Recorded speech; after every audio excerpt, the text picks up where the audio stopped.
I'm hang on for a second here. By the way, welcome aboard on this Super Bowl Monday. Hang on for a minute. I'm looking up a stiff. Let me see here. I'm looking up a stiff. Hang on. Give me 5 seconds. By the way, hit the like button. Super chats go to the top. I'm looking up a stiff. Okay, here it is. Chris Cooper, O-line coach, Vikings, will join the other stiff, Sean Mannion, to team up in Philly as the Eagles start to round out their coaching staff. Boy, like a sorority house. Chris Cooper, right? So I'm looking up a stiff here, and I got to get my stiffs right because, we could say that here on the Big Sill Show here. So I got to get my stiff right. I don't know what that thing was yesterday, but I'll tell you what, that was one of the worst Super Bowls I have ever watched. That was not compelling. Hell, the halftime show had more to it than the game itself. There was a better battle between Chris Rock and Bad Bunny than there was between the Seahawks and the Patriots. That thing was almost unwatchable. But because of the element of gambling, it kept you engaged in that thing. That was terrible. That was a terrible football game. The coin toss was the only thing that was close in that thing. They dominated them from start to finish. They started to get junkyards at the end, New England. It became a point where people were going, hey, the 47.5, I think that was the number. And also the 4.5 became the only compelling thing in whether or not Seattle was going to relinquish that. Other than that, the game stunk. Now, I heard John McMullen talking about Drake Maye. Drake Maye had injections prior to the game. So he was banged up heading into the last, I think, two playoff games, according to the Patriots and according to the Boston Herald now, is that this guy was playing in the postseason all banged up and shit. Listen, he had a great year. I don't give a shit what anybody says. I get it. Hey, by the way, everybody was ripping the hell out of Sam Darnold last year when he didn't play well in a playoff game. That's Drake Maye's first true opportunity to play in a playoff. Jalen Hurts blew out loud in his first game as well. Let's see what the kid does coming back this coming season. I'm a big fan of Drake Maye, and I think, again, we'll see the best still yet to come with that kid. And I think New England had a great year, ran into a decent team. Now, I'm going to make this comment here. By the way, once again, that thing will probably get over 130 million people watching it. It'll break last year's record. So I'm starting to see my proctors falling plays too high and conditioning issues.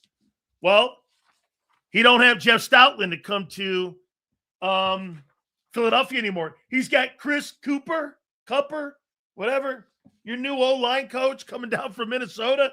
Good luck with that shit. Hit the like button. Supers go to the top. We're going to talk about the Super Bowl 29-13. Seattle embarrassed the Patriots, really. My takeaway from Super Bowl 60, 1, game trash. 2, my appreciation for Hurts went up. 3, why? One stiff just, according to you guys, Sam Darnold's a stiff. He just went 31-9 in 2 years and won a Super Bowl. Seattle defense, awesome. Politics ruined the whole thing. AJ staying. AJ's not staying. AJ's saying all the right things. I'll get to him in a minute. Sills, here's my take. Boring Super Bowl. I need yours. I'll give it to you. Do you agree the league is trending more towards the defenses like they were in the 70s? Hey, by the way, Sam Darnold, a stiff, won the Super Bowl. Remember, you guys told me that an average quarterback couldn't win a Super Bowl. Average quarterback just won one. He's now 31-9 in 2 years and 3-1 in the postseason with an NFC title in a Super Bowl. And in his first appearance, he wins the Super Bowl. Not bad for a guy in his 15. This guy was a journeyman. A journeyman. You're not elite when you win a Super Bowl if you're a quarterback. You're not elite. Hey, you're not. Nick Foles won an MVP. He ain't elite. He's not elite. You do not have to be an elite player at the quarterback position to get your team to a Super Bowl. Validated with my take. There's your point. I asked you last year and this year, do you think Sam Darnold's an elite player? All of you said he was dog shit. You said he was garbage. Okay? Well, a garbage quarterback now has a ring. According to you, I don't think you have to be great at that position to win a Super Bowl. Josh Allen is a great player. He don't have a great team. That, without a doubt, validates my take that having a great roster and a great GM is more important than having an elite quarterback. Listen what I just said. Get this. Oh my God, Darnold was horrible and still won it. Correct. Thank you. Correct. Darnold was horrible. He was great in the NFC title game, but he was horrible. Okay, RC, you don't have to be great to win a Super Bowl. You don't have to be great to win a Super Bowl. RC3, I agree. Yes, sir. Sam Darnold was terrible, and they won it. And they won it. You don't have to be a elite player. Get this. Nick Foles is not elite. Had an elite moment. Had an elite moment. Exactly what we told you. You build your roster up. You can go with guys like Baker Mayfield, Mac Jones, Sam Darnold, Nick Foles. You can get to that game with those dudes.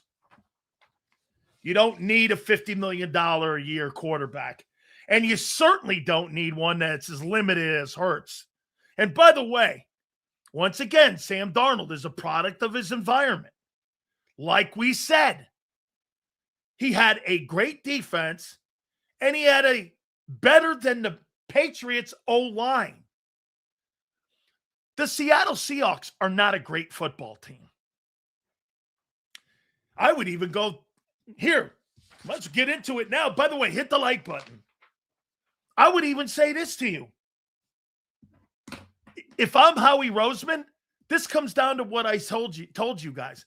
How many Super Bowls do you think you guys have dropped and left behind because of stupid bullshit? There's another Super Bowl opportunity lost by the Eagle front office. You're telling me you couldn't have beat Seattle? Seattle was probably better than you this year because of your shitty offense. Probably. Other than that, I don't know. Seattle's not an overwhelming team. Was that the worst quarterback matchup in Super Bowl to date? Worse than Dilfer and Collins. That was terrible. But it just shows you don't have to be great at the QB position to get to the Super Bowl. Don't compare him to our elite Super Bowl MVP. I think they're the same. Jalen Hurts is as elite as Snoop Bunny. Bad Bunny, Bad Bunny. Seals, do you think Sirianni's keeping Hurts from running the ball? No, I don't. Seals, how do you feel about Hurts walking amongst legends yesterday? The NFL, yeah, you know how I felt? It was like this. You know that little game you play? Which one do you drop? That's the guy you drop. Should have won 4 Super Bowls by now, Seals. Absolutely true. Absolutely. Dude, that Super Bowl matchup. Here, I just went through with Xander. Check this out here. Let's go down here. Do you actually think that Seattle team would have beat that Eagle team of a year ago? Never. The back-to-back KC teams? Never. That Rams team? Never. That Brady Bucks team? Never. Kansas City? Never. New England in 19? Never. You're not beating that Eagle team in 18 that beat the Patriots. You're not beating that team either. So let's see how far back we've gone already. 1, 2, 3, 4, 5, 6, 7, 8, 9. That's 9 years. They're not beating the Patriots, the Broncos, or the Patriots. Okay, there's 13 years. Are you beating that Seattle team with the Legion of Boom? No. You beating that Ravens team that played the Niners and Colin Kaepernick? Maybe. So you got to go back to 2013 before you could even think. I think that's one of the worst Super Bowl champions I've ever seen. Their defense is good, but that's not a great team. So if you're the Eagles, don't you believe that's lost opportunity? That's like on you, that you didn't do enough in the offseason, and how he dropped the ball in mortgaging the future. Okay? Mortgaging the future for and sacrificing this past season. Another lost opportunity by the Philadelphia Eagles. Right? Let's see. Dan Sileo, Hurts actually made a Super Bowl, Big Sills. I got it. That's not my point. My point is, you don't have to be a great player to be at the quarterback position to win one or get the one. That was validated. Sam Darnold. Dude, Sam Darnold. How many people in here think Sam Darnold's average? I do. Wait, I'll take that back. I think Sam's above average. I think he's a pretty decent player. What was the one thing that really turned the corner for the Seahawks? They didn't turn the – you want to hear this? The Seahawks didn't turn the ball over one time in all their playoff games. They didn't turn the ball over one time. That's what won it for him. I think he's average, okay? Slightly above average. There you go. Keep it coming. Sam's good. Okay, I agree. He's He's competent, resilient, not elite. Okay? Agreed. That's what I think of Jalen Hurts. I think exactly that comment. He's competent, he's resilient, but he's not elite. That's why I think of Hurts. I think of Jalen Hurts that way. You don't have to be elite. No. You missed the thing. I glazed Darnold's story because it was going to validate my take. RC3, you don't have to be elite. Christian Gonzalez was phenomenal. He should have won the MVP last night. Anthony says, how can Eagles get Hurts to the elite level? You don't have to have an elite player to win. Troy Aikman was an elite. Troy Aikman is not an elite quarterback. He's got 3 rings because he had Emmett and Irvin and a great defense. Troy Aikman's not an elite player. He played on an elite team. John Elway's elite. Dan Marino's elite. Allen is an elite player. Burrow is an elite player. If you're not on an elite team, it was proven last night. Here, that Seahawks team is like the 22 Eagles, but they won. The offense was decent, good enough. They had a good running back in Walker who had 135 yards rushing. They had a great wide receiver who went down, and Cooper Kupp happened to be on the team, and they were elite on defense. They won the Super Bowl how you played in 22. The difference is you ran into Mahomes and Reed. They ran into Vrabel and Drake Maye. That was the difference. Jalen Hurts is not a – bro, I don't have to say it anymore. I saw a quarterback win a Super Bowl last night, and my point is validated last night. Sam Darnold, you just said it. He's above average. I'm not debating this with the Jalenites. Sills, the object is not to make Hurts elite. Hurts needs to be creative, confident, efficient. Make Hurts the best Hurts he can be. Yeah. That's one thing they don't do, and that's one thing they haven't done this past year. They didn't make him the best. And I think this coaching staff that they assembled, he's a bunch of nobodies. Hey, they're going to take a big swing. No, have at it. Have at it. Have at it. I don't believe it. Hurts would rather work on. I don't think there's a problem working on your game. Brady won those Super Bowls not being elite. Who cares?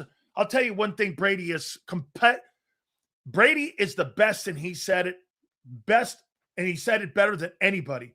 You know what made Tom Brady the best that ever played? Something Hurts will never have. His processing ability. He knew every single player's responsibility. He said it in a pregame. He knew what their techniques were. He knew what they were going to think, what they were going to do. Brady said 95% of the time I got to the line of scrimmage, I knew where I was going with the ball. I knew it.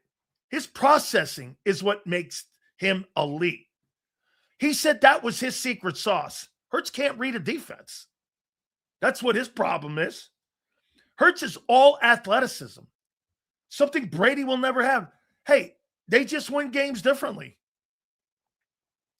Tom Brady never had an elite offense in his entire time in New England. Ever. Ever. He had one elite player, and that was Gronkowski. The rest of them were not elite when he won those Super Bowls in New England. Never had an elite guy. Who? Never had an elite player. Exactly, Sills. That's why I said a second-year Tom Brady's totally different than a second-year Drake Maye. The elite conversation is just a popularity contest. Hurts will never get that favor no matter what he accomplishes. Okay? It's not, dude, I told you, Jalen Hurts' resume is absolutely, it's a great resume. If he never plays again, he was a complete success. Can't read a defense?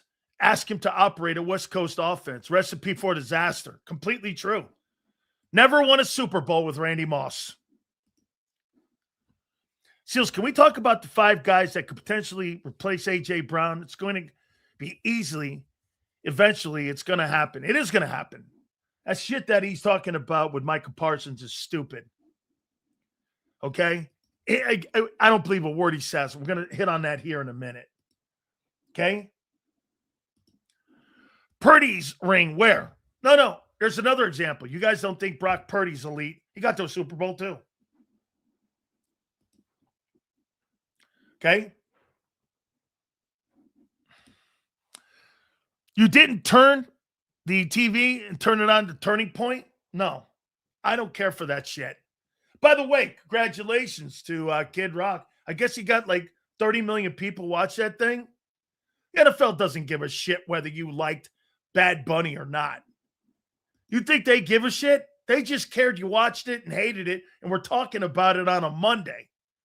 That's all they give a shit about. You're stupid. They're not trying to appeal to you.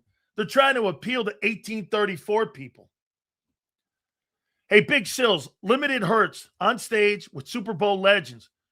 We'll never take that away from him. What's not limited are his winning intangibles. They could have put Nick Foles up there too. Nick Foles, Jalen Hurts, they could have put him up too, right? He got a Super Bowl MVP, right? Niners signed the wrong quarterback. We should have given Purdy the contract. We're better off keeping Darnold at a cheap price. You got Mac Jones. Did you see what the 49ers said today? 49ers go like this. We're not trading him. They know they've got a golden nugget in Mac Jones. I wouldn't trade his ass either for anything under a second round. After Fernando Mendoza coming out of college, the quarterback class is garbage. Mac Jones is worth at least a 2 now. Do you understand what happened last night for Mac Jones? Sam Darnold made him richer because they're going to look at Mac Jones as the next Sam Darnold. Sam Darnold made Mac Jones a ton of money last night. That guy makes $33 million. Mac Jones went into the 49er year this year, and Mac Jones played better than Purdy did. He's going to get a big-time deal somewhere. And somebody's going to take him if they have a good organization, and they're going to duplicate what they're doing in Tampa with Mayfield and what they did in Seattle with Darnold. If I were the Raiders and I would Clint Kubiak, I would try to get Mac Jones in there. I would do everything in my power if I was a football team like Minnesota to go trade for Mac Jones. Here's a second rounder.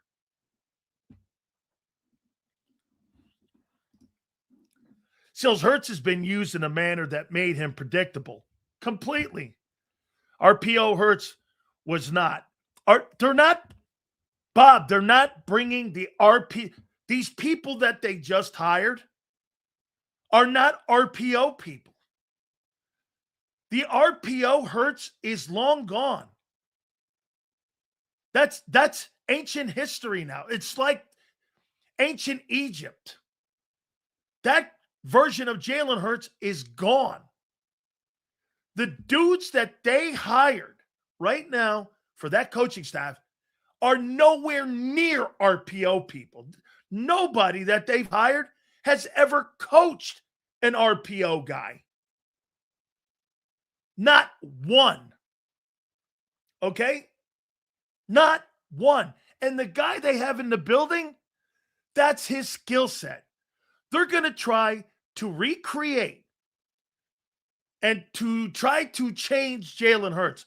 I don't believe it. Because they haven't in 6 years going on 7. All of a sudden, he's not going to turn into a pocket passer and start winning games. So all the things that got him fired at Alabama and all the things that made him a turnover machine in 23 and the start of 24, you're going back to. No problem. I want to see it. I don't believe it. He may make me look like the biggest tool on the planet. I haven't seen it yet. And when they did throw the ball, he turned the ball over at an iconic rate. Can't run RPO in the league anymore. Too strict on illegal man downfield penalties. I do think that that's part of it, why they got away from that. I do. Seals, B Pump heard we hired Cooper Kupp to be our new O-line coach. Is it right? I think it's called Chris Cooper. Is that his name? Chris Cooper. Got it from the Minnesota Vikings.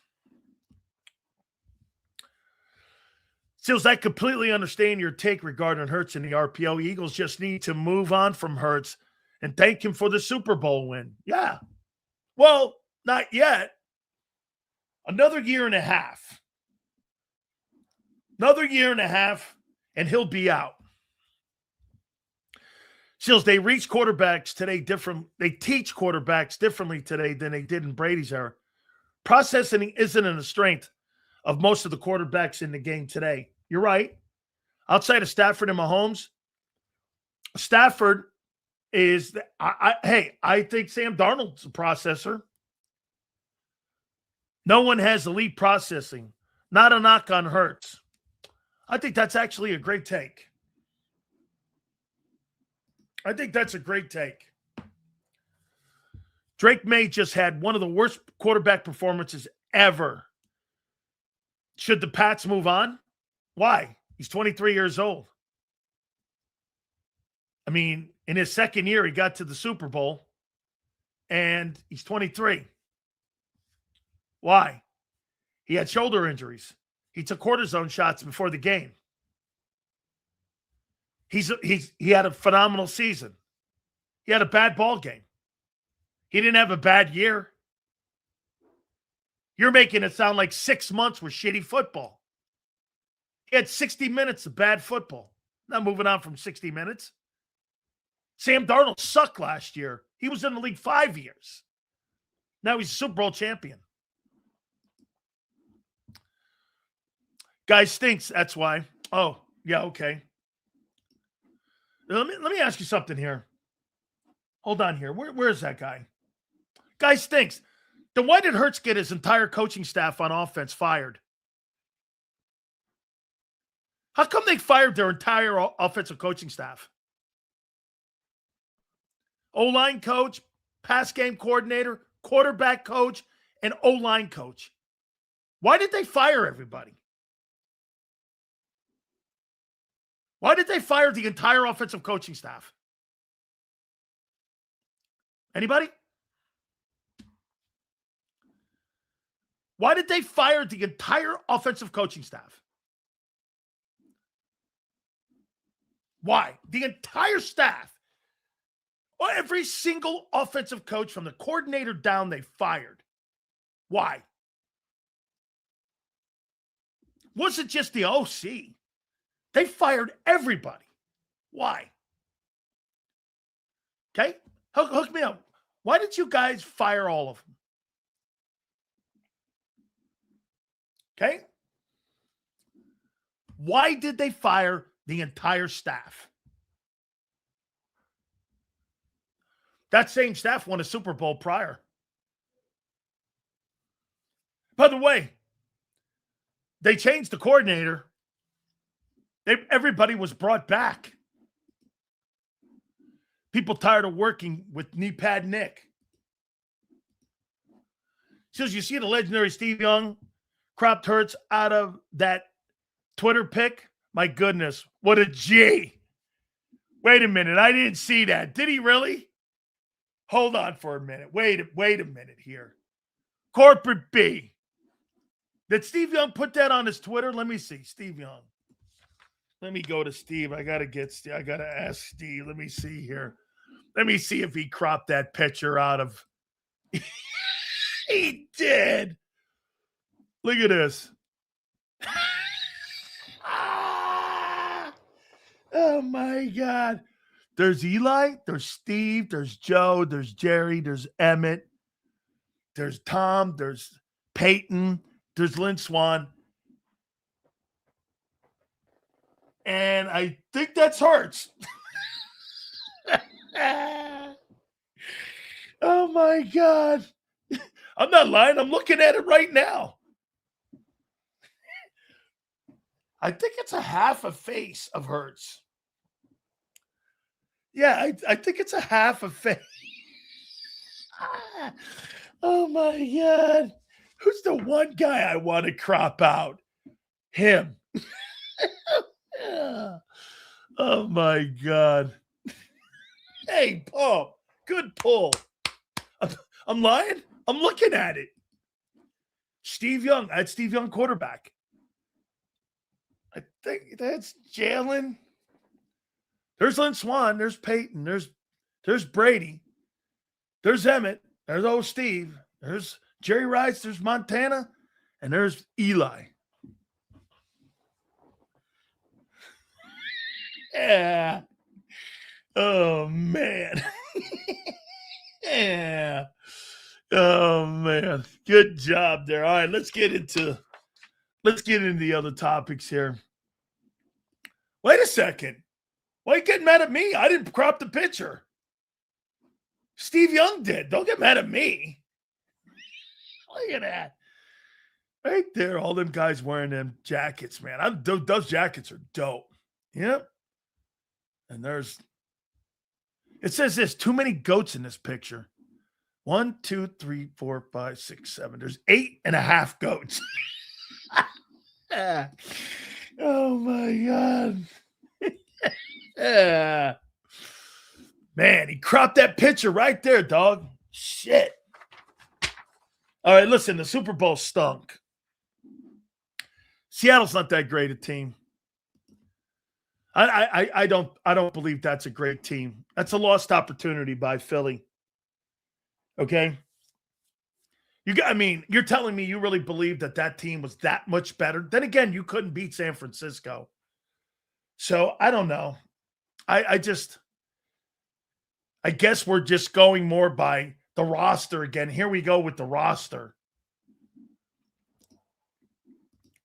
Seals, you said Elway was elite, but I heard Mike North say Elway wasn't elite. John Elway was elite, dude. He's one of the greatest quarterbacks in the history of pro football. Okay? Can a run game make a quarterback elite? Yeah, Troy Aikman. David, do you think Troy Aikman was elite? He had Emmitt Smith. He gained 19,000 yards rushing. Seals, it's the half of Hurts that runs that belongs in the picture. There you go. He cropped the picture of Hurts. Oh, my God. He's the reason Ben Roethlisberger wore 7. Damn, Steve. Why would you crop Jalen out? Let me see. Peyton Manning, Tom Brady, Emmitt Smith, Lynn Swann, Steve Young, Joe Montana, Jerry Rice, and Eli, and Hurts. Okay. Oh. Still evaluate Vrabel's coaching performance.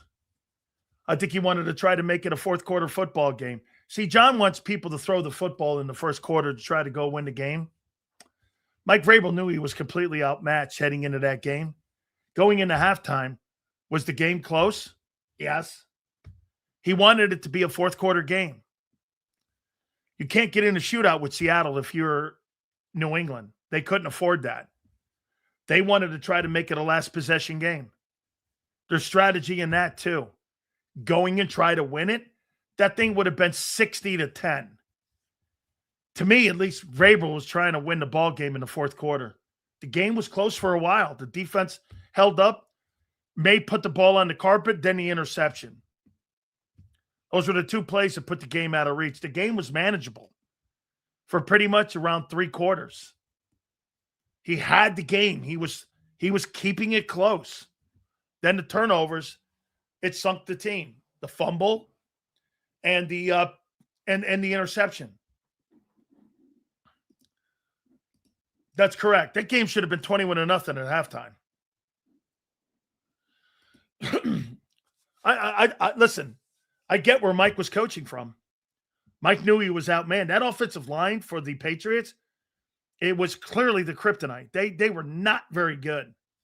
Milton Williams was spectacular. I think in 2 Super Bowls, he's got 3.5 sacks now. Jesus Christ, he was great last night. Did anyone see Diggs celebrate a first down 20 with 2 minutes left? The guy's a dope. Edelman was postseason elite. Dude, Julian Edelman is not an elite ball player.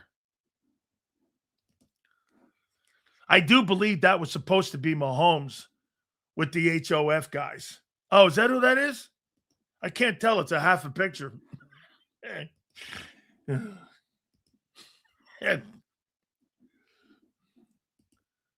Vrabel was awful. Just like maybe, come on. Dude, they were complete. The game was close for 3 quarters, 2.5 quarters. Okay? Remind me of the earlier Seattle game against the 49ers. Seattle choked up the red zone, last game of the regular season. Also, was the only clown wearing shades in the Hall of Fame pics. Like everyone didn't have their shades on, bro. That's all right. Did Milton Williams play last night, Sills? Let me see. Let me see what his numbers were last night. I thought Milton Williams was great in the game. I was actually keeping an eye on that. I thought he was spectacular last night. I thought he was kicking the living shit out of the Seattle Seahawks. I thought he was kicking the shit out of the Seahawks last night. Let's see what Milton Williams did last night. Milton Williams had a sack, 3 tackles for loss, had 4 tackles in the game. He's now with 3.5 sacks in 2 Super Bowls. I don't know about you. 2 TFLs, a sack, 5 tackles in a ball game. I don't know. I thought Milton played great.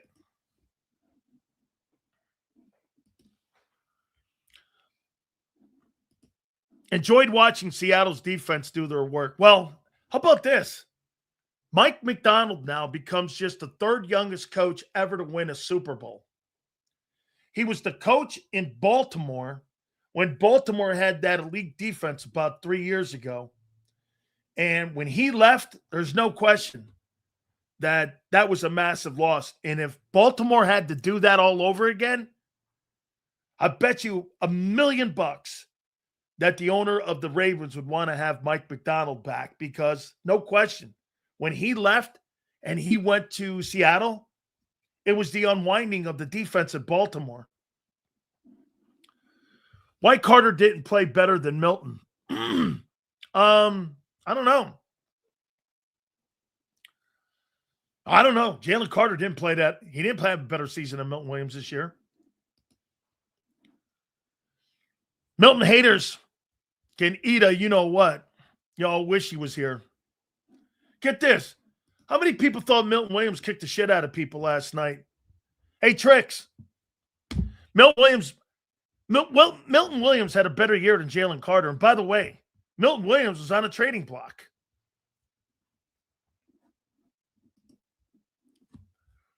So Sean King pointed out that the Patriots had multiple dropped interceptions. There was about 7 throws he had that he should have had to make. 4 to be exact. Do you think if we actually made those plays on defense at the game, the game would have been a little different? I think there were 7 throws in the ball game. That's what people were saying. Yeah, hey, listen, don't listen to people that are haters because a guy left and took more money. The Philadelphia Eagle fans that are saying that Milton Williams played bad in that game, they don't want to accept the fact that Milton Williams played better than Jordan Davis and Jalen Carter this year. That's a fact. Seattle's defense was not only great last night, but very powerful too. New England just couldn't block Seattle's front. They couldn't block the front 7 for sure. Okay? Just join. What are your thoughts on our new line coach, Chris Cooper? Not a bad group up in Minnesota. That's a pretty good offensive line. The quarterback play last year was just terrible. The year before that, I thought the O-line was better. Look, he's a young guy. He's not Jeff Stoutland. He's making a name. Let's do this. Let me look at his resume because I don't really know him. Obviously, this is not Jeff Stoutland. So here's his jobs. Another guy with limited experience. Columbine High School, offensive line coach. Okay. Started in high school. He was a quality control coach in 16 under Chris Forrester. That's a good thing. Chris Forrester is one of the best offensive line coaches in football. So that's not a bad quality control. He became the assistant O-line coach in 17 and 18 in Miami. Bronco assistant line. He's never really had a job until Minnesota. Now, he was there from 22, 23, 24, 4 years. That's not bad. And now he's been an O-line coach for 4 years in the NFL. That's not bad. Former player himself, played from 06 to 13. Now I know who he is. He played his ball, I believe, with Carson Wentz or at Carson Wentz's school.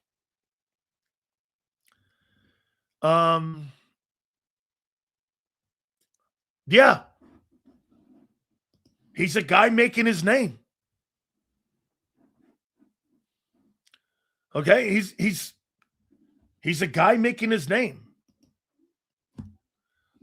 very inexperienced offensive staff. So you fired every single guy in your offense on your offensive side of the football that won 11 games and replaced them all. You know who the only guy that's still remaining is? Kevin Patullo. So let me get this right. Kevin Patullo was demoted, but every other coach was fired. Who was the coordinator a year ago? Wasn't that Kevin Patullo? How did he survive? So Kevin Patullo survives. Stoutland doesn't. Scott Loeffler doesn't. Right? Is this correct? How's that possible? You guys are screaming that the offense blew, and you got rid of all the position coaches. Boy, is that weird. Says, how good will Josh Jobe look opposite Q? Sometimes it just needs reps and patience. And a quarterback that can get him the ball. But Patullo survived because he has Howie knee pads. I think it's more neck. I'm sure that pissed off Stoutland. Of course it did. He's going to go to work for a 33-year-old nobody. Like I said, I'm going to say that right now on February 9th because he is a nobody. It turns out to be Sean McVay. Congratulations to you. Now, being a nobody doesn't mean he sucks. I didn't say that Sean Mannion sucks. He's a nobody. He may go on to become the next greatest offensive coordinator next to Clint Kubiak. As of right now, he's a nobody. Doesn't mean he's bad. Doesn't mean he's good. He's a nobody. I mean, oh, wait. You guys want me to use a kinder word? He's just inexperienced, Sills. If that makes you feel better about your lives, no problem.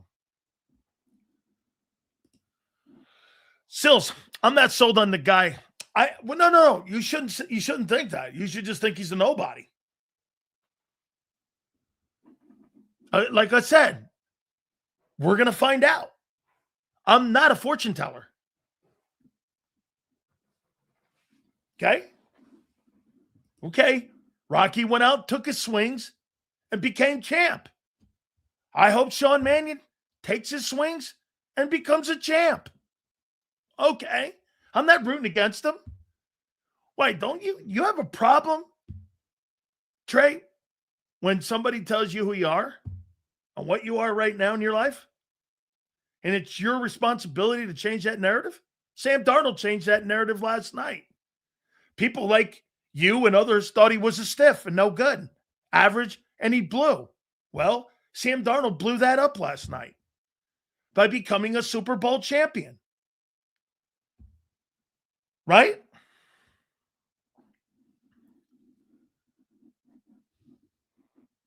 I actually like that picture. Trey Daniel Sileo. I like that. That's why I ran 4.8. How you doing? Yeah. 5 field goals. I wish the Bengals ownership had some balls and employed a real GM with scouts and sign that and trade Hendrickson with a couple of picks for Max Crosby, but I know reality. Bengals are not doing any of that, and you know that. Duke Tobin's a pretty good general manager. He's just limited in what he could spend. All right? Everyone knows Duke Tobin's a good personnel guy. He's a good person. The GM they have in Cincinnati is a pretty good talent evaluator. When those guys become really good football players, the problem that you get when you're a Cincinnati Bengal is you're like Jesse Bates. When your money comes up, they move you. Let's see here. You ran a 4.8? Where? Grab some cannolis?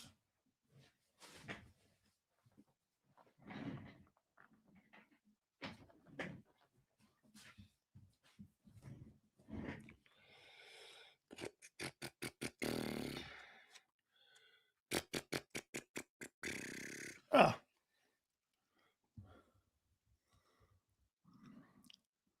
Look at that.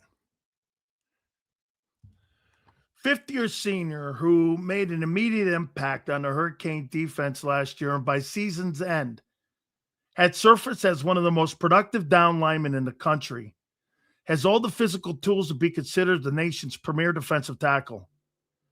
Miami's strongest player, 5'35", 600-pound squat, and a 4.8 40. Right there, Junior, 4.8. Clocked in a 4.8 and a 40. 290. How you doing? Bobbing and weaving. It was the sign of the times, dude.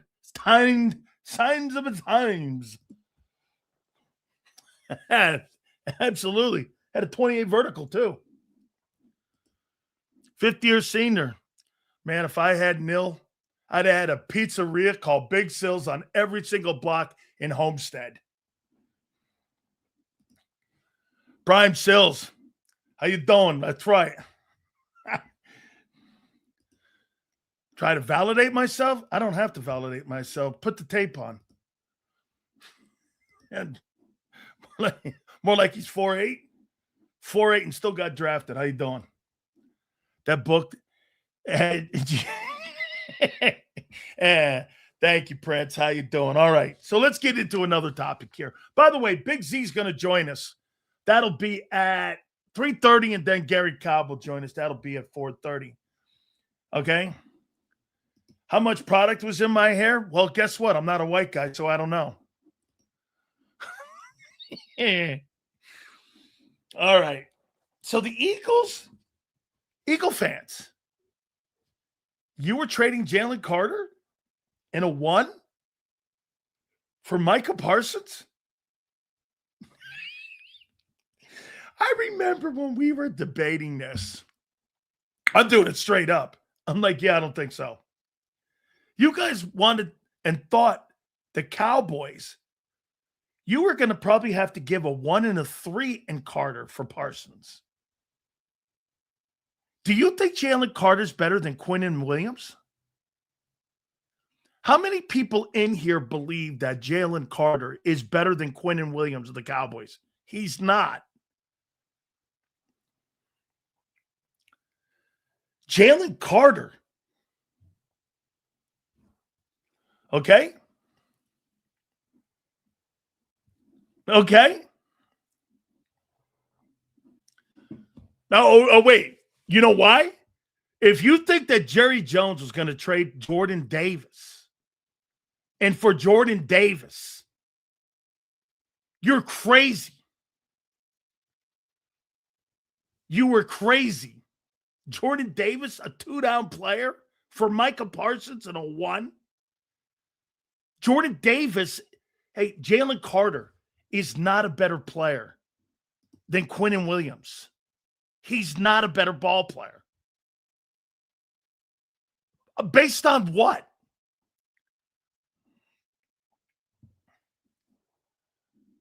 Based on what? Okay? Based on what? Jordan Davis, a 2-down guy, was going to go to Dallas? Dude. And by the way, you know who's also got a big 2026 season coming up? Jalen Carter. I'm punting. I'm not giving that guy a contract extension. No freaking way. I'll pick the 50 or up on it. Not a chance in hell am I giving him a 3-year deal. And quite frankly, if I'm Jalen Carter, I don't want one either. You know why? Because if I go to 26 and I'm a dominant player, that number just went from 32 or 28 to 40. Right now, you're not with leverage. You got 2 bum shoulders and a bad year. Where are you getting a raise? Where in God's name, if you're Drew Rosenhaus, do you think Jalen Carter gets a raise? Based on what? Potential? You guys tried that shit with Cam Jurgens. How'd that work? How'd that work? Okay, how did that work out? You want that deal back, don't you? Shit, I'm going to take that money. By the way, the 2025 offseason has turned out to be a train wreck a little bit for Howie. Here's why. All that money you kept telling people that you were going to use to sign Nolan Smith, you're not signing him now. You're probably not signing Reed Blankenship. You're going to try to sign Jalen Phillips, but I doubt you're going to get the money up for, and I don't know if he's worth 22, 23 million bucks. I don't know that. He's got a history of injuries as well. And Carter underperformed. Carter, get this. Carter has largely proven, based on what? One decent year? The 2023 season, folks, he shit the bed down the bench, down the road when the defense was getting run over. And he was part of that defensive line that was getting annihilated at 148 yards a game. Then in 2024, he played great with Milton Williams and Josh Sweat on that D-line. Those guys were taken off that line. He was mediocre last year. You're going to pay a guy $30 million based off of 1 year? Bullshit. Here we go, what? You tell me I'm wrong. Are you kidding me? You really think you're going to pay a guy $30 million based on a year of 2 years ago? Really? Good luck to you. Good luck. How good do you think he played in the 49er playoff game, Jason? Jason, how good do you think he played in the 49er game? In the playoff game, how good do you think he played?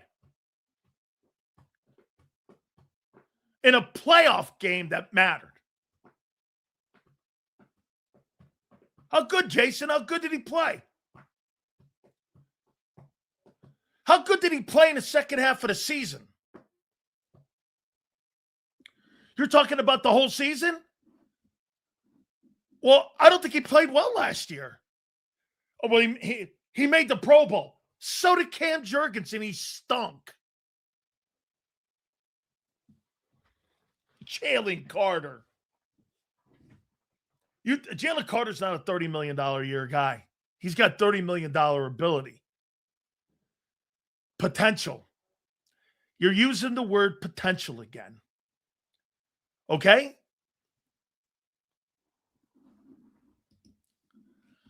That was a Super Bowl hangover team. Still got 11 wins. And you fired entire coaching staff on offense. The question is, remember, he was injured with both shoulders. How is them shoulders going to hold up? I don't know. How's Cam Jurgens' back going to hold up? Yeah, dude, that whole thing that Howie did that you guys kept telling me you can't pay anybody, let's see who they pay. I can't wait to see the contracts.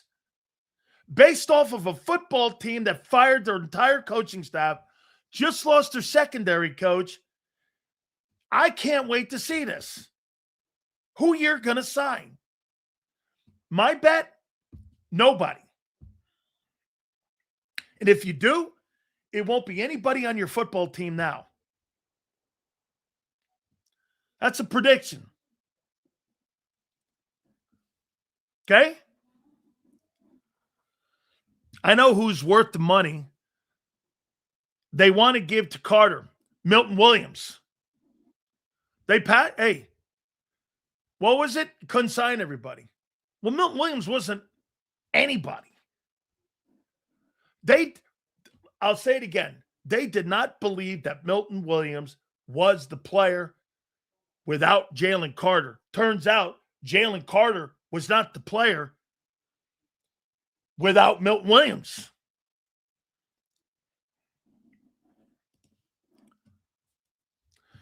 Parsons with Davis and Ajomo would be nice.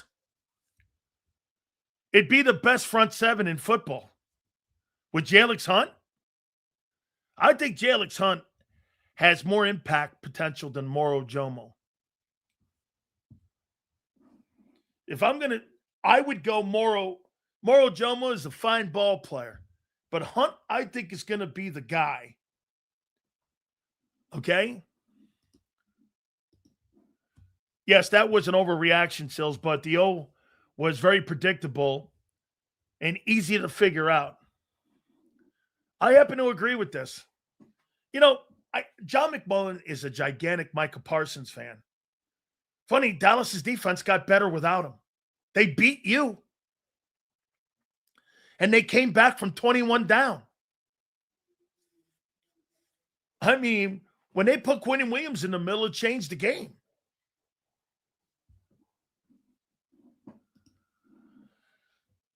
Sills, what do you think the Eagles would get if they made JC available? You'd get a first rounder for him because there's too much potential. He's just got to live up to it. Okay, I mean, he'd be a first. You'd get a 1. You'd get a 1 for here. If you traded him, you'd get a 1.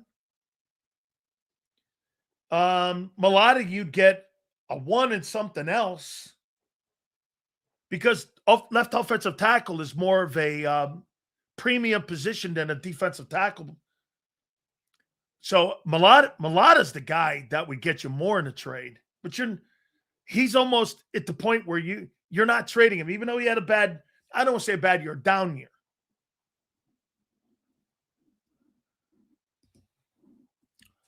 Hurts needs to start playing better at the beginning of the season. He plays better as games go on. Now this year, he has to put it all together. Yeah, can't have spotty games. Quinn Williams dominated the Eagles line. He's throwing around Cam Jerkins and Landon Dickerson like they weren't standing in front of him. He dominated them and kicked the shit out of them. And the Cowboys, their offensive line, they handled Carter in both games, even in the opener. Oh, that's right. I forgot. He didn't play in the opener because he spit on people. Am I paying Davis? What am I paying him? What am I going to pay him? 20? He makes 11 now. The guy in Dallas just got a $20 million deal. You're going to pay Jordan Davis $20 million? And the other guy 30? Well, you ain't signing Phillips then. That's your plans. Okay, 20. So your 2 DTs, you're going to pay $50 million to. Sure. Okay. Milton Williams just got $26 million. Milton had nothing until the fourth quarter. Milton Williams played very good in that game. He was killing the Seattle offensive line. I don't know what you guys are watching. I fucking played the position. He killed them last night. They were double teaming him, and he was all over the field last night. The hell were you watching? Don't know why Jalen Carter is getting any hate from the fan base. Because you got to show up and play, and you got to show character. You want to be a leader of a football team? Act like it. You want all the money? You want all the girls? You want all the paychecks? You want all the glory? Play. Lead. Be the guy. Last year, he did none of that. One thing I'll give to Hurts, give Hurts $50 million. He leads, plays. He tries to keep the team together. Carter did none of that.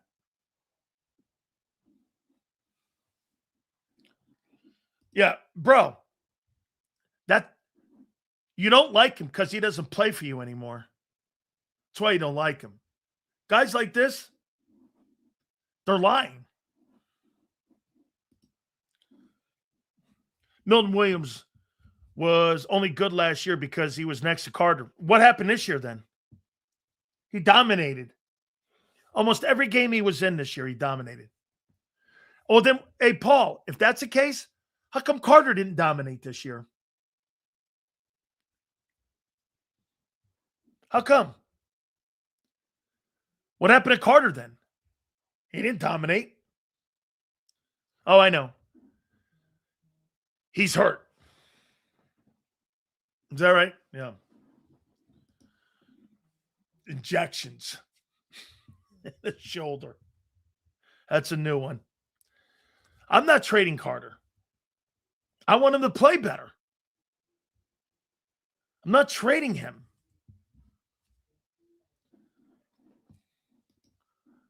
Why does Sills have such... I'll tell you why. I'll tell you exactly why. You drafted a guy in the 3rd round. You developed him. You brought him along. You made him into a star. And you never offered him. And he even said this past Saturday before the game, I never wanted to leave Philly. They didn't want me. Philly didn't want him. Imagine that. You know why they didn't want him? Because you put your resources in Davis and Carter. They had no interest. They had zero interest. They never even approached him. They never even called his agent to even how to try to make it work. Milton didn't want to leave. He said it. I never wanted to leave Philly. I never wanted to go. I wanted to stay. They never even came. When my agent tried reaching out, Howie ghosted him. Imagine that. An agent tried to call Howie Roseman, and Howie didn't want to have a conversation about Milton Williams whatsoever. Because why? He had drafted Jordan Davis, and he had drafted Jalen Carter, and he had no interest in bringing him back. That's not my words. Those are his words. Those are his words. Not one interest in bringing him back. You drafted him. It's a 3rd round gem pick. It's like Josh Sweat. You get him in the 4th round, whatever it was.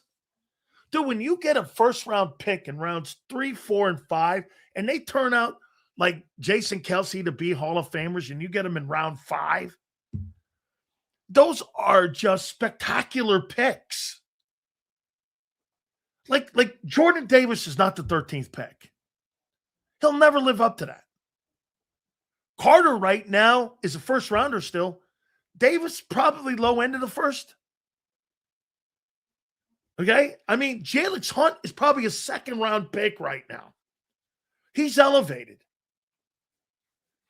Cooper DeJean is probably a top 15 pick. But when you Jordan Davis is overdrafted. Jordan Mailata is underdrafted. Jordan outplayed Milton. No, he did not. Absolute false lie. So, what do you think about the Pierce situation, brother? I know he fumbled an all-time bag with Ricky Jackson, but brother, attempted murder? That guy may have played his last down in Atlanta. I mean, Arthur Blank, the owner of that team, went through the whole bullshit with Michael Vick and all. I don't know. He may have played his last down. And he had a really good rookie year. Okay?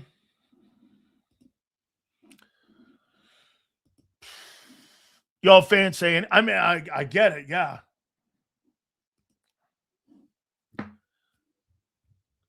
They'll think they'll be making a mistake by letting Dean go. Wait when they move off of Bond. I think you got a really tough decision to make there with Nakobe. Sills, can you talk to Dabo Sweeney about TJ Parker, also Zion Young? He's rising, projected 44th taken. Yes.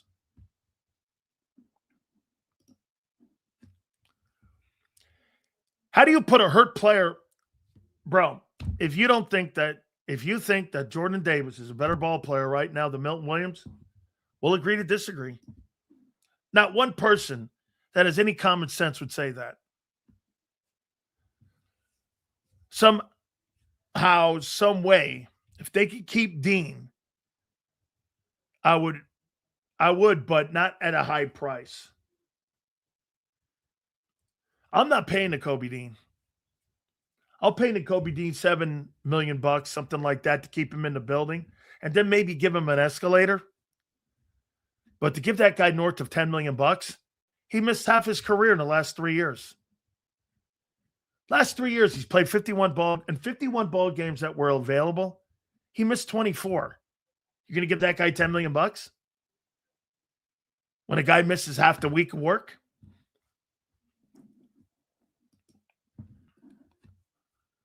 Do lame things. Not paying injured players. All right.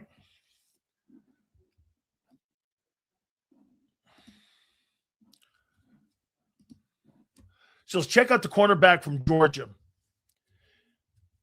Again, I don't know if they're going to go high in the first 3 rounds at a corner position. They have been dying to find out the other corner and who that guy is.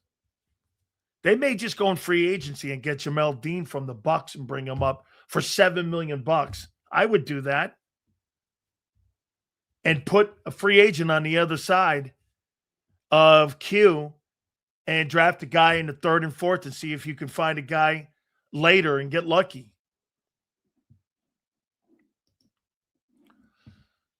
The thing with Jalen Carter is he needs to play way less snaps but wants $30 million. I'm not doing that.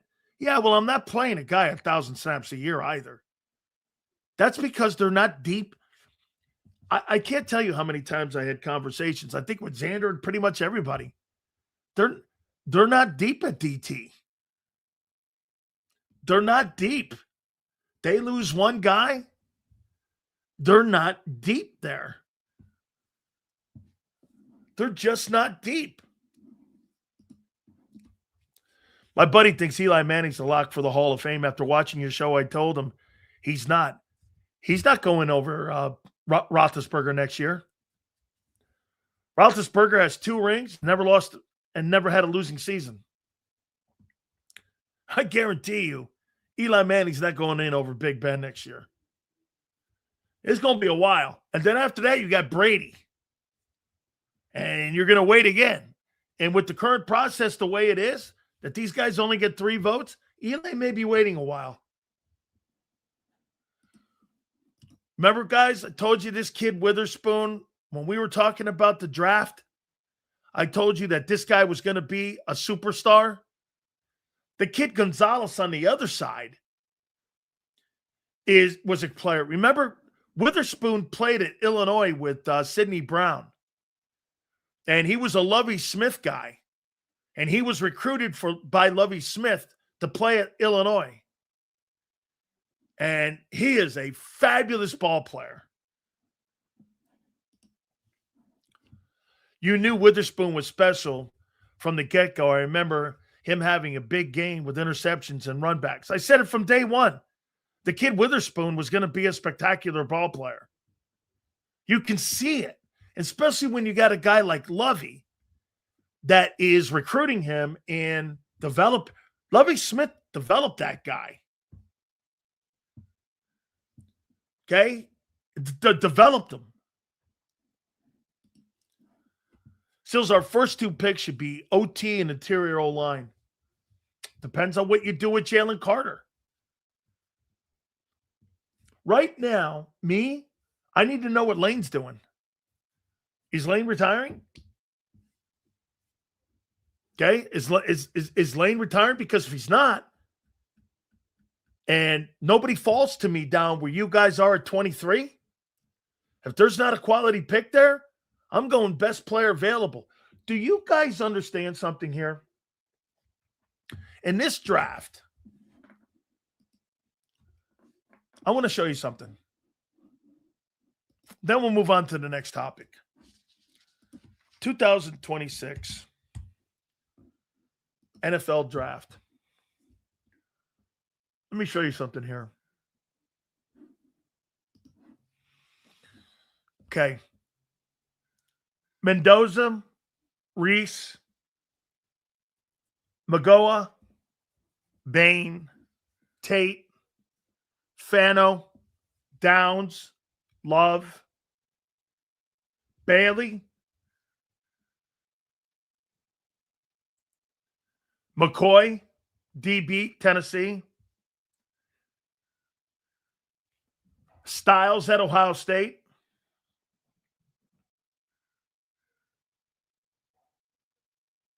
and Arizona State receiver, Jordan Tyson. There's 14 first-rounders in this draft. The rest of them are anywhere from 2 to 3, and they're all the same. I think he's good. I don't believe he's elite. Okay? I just don't. I don't think he's an elite ball player.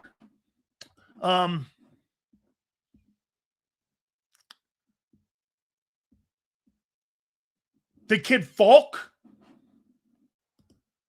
I'd put in there. McNeil, that safety kid from Toledo. Like I said, there's like 15 dudes. The rest of them will be 2 to 3, and they're all the same. On any given year, there's probably between 10 to 13 or 14 first rounders that are true first rounders. After that, you're going best player available. That's why you don't get the round. That's why a lot of teams do well at the bottom of the first round, because you're not going by position and need. You're going by best dude. I'm going by bet. When I'm at 23, unless I'm moving up or a guy falls, I'm going best dude. And if I don't have a need there, I'm moving out. Like here, I'll tell you what. In this draft coming up, I wouldn't be shocked if Howie moved down to get more picks in 2, 3, and 4. Like, I could see Howie moving down into the 30s in this draft. Or if he really likes a guy, an old lineman, depending on what Lane does, moving up. Got comp picks coming too following year. So what I would do, again, I'm at 23. I got an edge I need to fill. I got a corner. Here's your bullseyes. You got an O-line. You got Phillips. You've got interior, and you got corner. The rest of your position here, and depending on what happens with AJ, I'm going to get to him in a minute.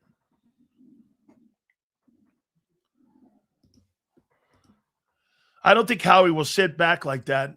I could see us packaging a dude and the number 1 in an attempt to move up to get an old lineman.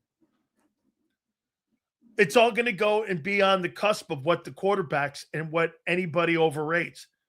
What the Eagles got to pray for is that somebody drafts one of those stiff quarterbacks or 2 of them, and the draft falls. When you sit at 23 or you're 15 like Tampa or any of those other, you got to pray stiff quarterbacks get drafted. And there's not enough stiff quarterbacks to go into this draft and go first round pick. So the good players are going to go high in this draft. So, I mean, here's what I would say to Reyes. If you're sitting at 23 and there's 7 players that you have a same grade on, I'm trading down. Get more picks, and get the same dude I want. Remember something. It's not, guys, do me a favor. This is not about the guy's name on the back of the jersey. This is more about what do the grades say. If you've got an 86.5 on 3 dudes, you go into your meetings with your edge and your D coordinator and you go, what do you think? Then you go in with the new OC and the new O-line coach and go, well, what are we going to do here? By the way, Lane Johnson being coached by this guy, this Chris Cooper guy, no way. no way is Lane Johnson coming back. No way. Why?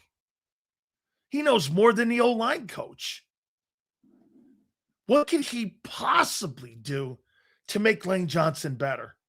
Name me one thing. Not get in his way? Okay, maybe. What in God's name would that guy? Do you understand when you bring in young coaches like that, you're expecting personnel changeover as well. I think the two dudes that are gone on your offense because of this coaching staff being assembled the way it is, I think AJ and Lane are gone. And Goddard, they're gone. Those three dudes are gone.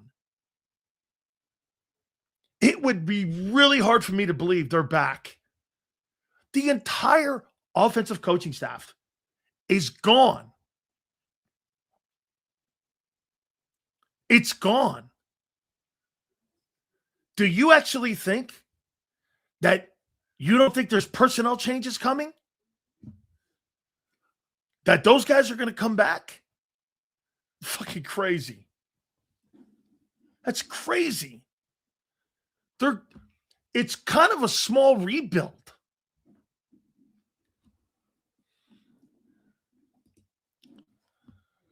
He won't teach Lane anything, but he can vouch to get Lane's true replacement in the draft. Good luck, man. I don't know this guy to be replacing. Let me see what let me take a look at the Minnesota Vikings offensive line.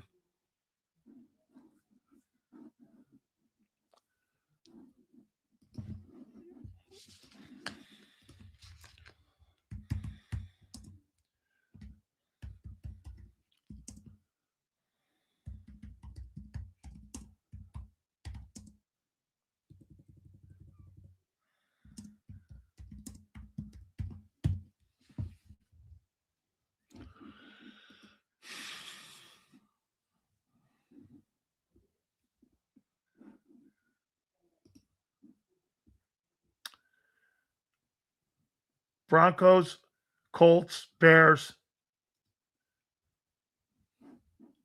Those are your top three O-lines.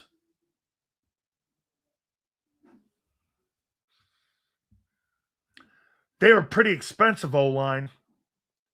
Heading into the year, the Vikings were considered, along with the Eagles, exceptional, but that fell off, obviously. I would put the job that he did a year ago. I think the Vikings were like top 20. Now the quarterback stunk and the play of the quarterback stunk, but I'd say they're like in the 20s.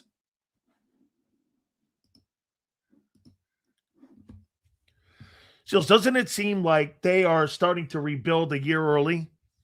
Why keep Nick if they're going to – you can't fire Nick, dude. He won 11 ball games. He's 50-18. You're not going to win a Super Bowl every year. I think everybody understands that.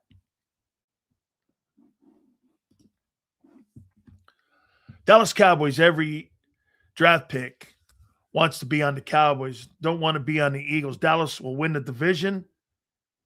Listen, not every player wants to be a Dallas Cowboy. Every player wants to go to an organization that's going to give them a chance. Playing because it's the Dallas Cowboys. It's like going to the Lakers now. Do you want to win? Or do you want to sell the star to me? I don't want you to sell the star to me. I want you to sell winning to me. I want to win football games.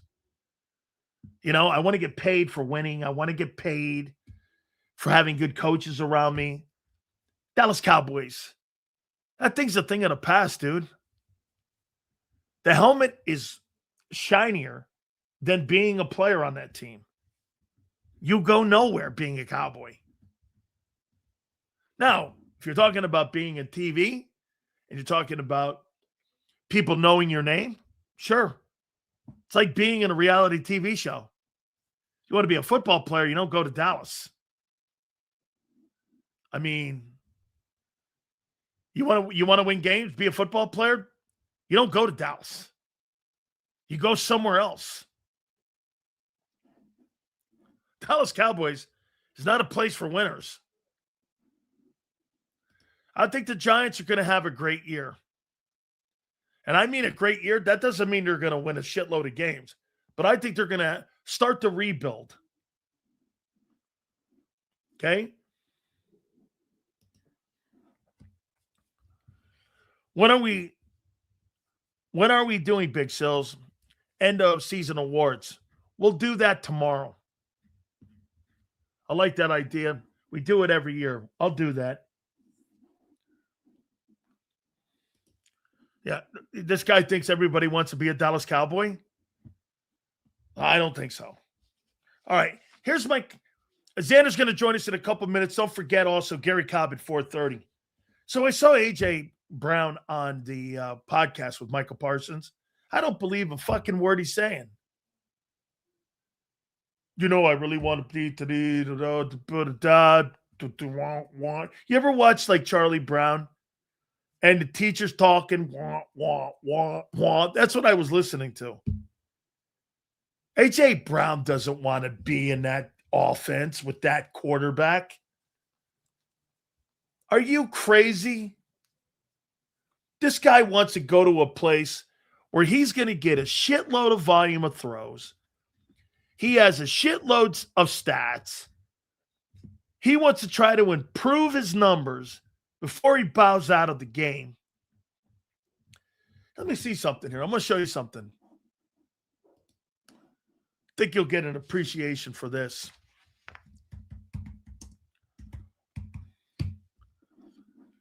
So, okay. How many years? He's got 9 years. 3, 6, 9. He's got 59. How many? Okay. Let me go. 9 years? Okay, let me go here. Let me see AJ here for a second. I'm going to show you something.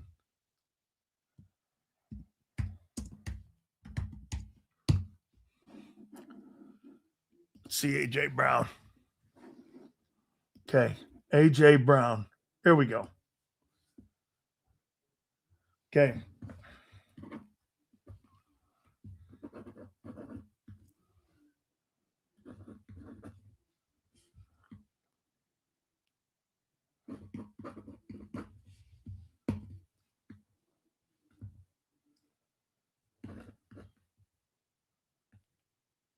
Okay. So A.J. Brown right now in 7 years, and with that offense being the way it is, A.J. Brown in 7 years of his NFL career is 524 catches for 8,029, which ranks him about 70th. He may be in the 80s. He's got 56 TDs. Cooper Kupp has played 2 more years. He's got 690 catches with 8,400 yards and 60 touchdowns. Difference is he's got 2 Super Bowls and 1 Super Bowl MVP. Cooper Kupp gets about 1,700 yards or 2,700 more yards, and he gets to 10,000, 11,000 receiving yards. Cooper Kupp's going to Hall of Fame. AJ's not. AJ's not. He's not going to Hall of Fame in that offense. Cooper Kupp has a shot. He had 6 catches last night for 61 yards in the ball game last night. Kupp won his 2nd ring last night. Ring, and let me see here. Get this. Hey, how many people believe this guy? AJ doesn't care about stats. How many people believe this in what Brian's saying? That AJ doesn't believe in stats.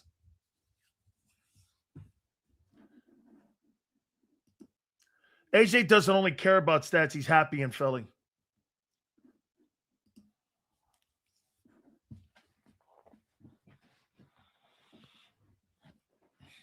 Nobody believes what that guy just did. Of course he believes in numbers. That's why he's bitching.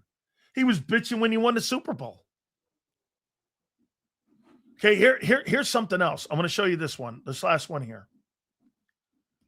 Okay. All-time leading wide receiver.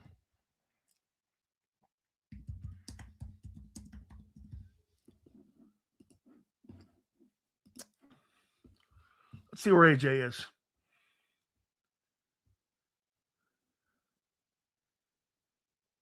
AJ Brown's 118th in receiving yards. DJ Moore, Robert Woods, Cooper Kupp, Justin Jefferson, Adam Thielen, Tyler Lockett, Brandon Cooks. Does Brandon Cooks have that many? Wow. I didn't realize he's played 12 years. But he's got more receiving yards. He's going to get to 10,000 receiving yards maybe. AJ will need 4 more years. And in that offense, no way. He's 118th in receiving yards right now. Let me see if there's anybody in the 100s who hasn't played in this era that's in the Hall of Fame. Let's see. A.J. Brown. Yeah, Jackie Smith played from 1963 to 78, has 7,900 yards. Ozzie Newsome played from 78 to 1990. George Kittle has as many receiving yards. But he's a tight end. He has no shot at getting the Hall of Fame. He says, do you think Howie can afford AJ's cap hit? Well, no, here's the deal. If you're going to get rid of him, you got to do it post June 1. But if you post it, you got to carry that number all the way until June 1, which gives you very little latitude to move. Who else has 5 straight years of 1,000 receiving? Mike Evans had 11.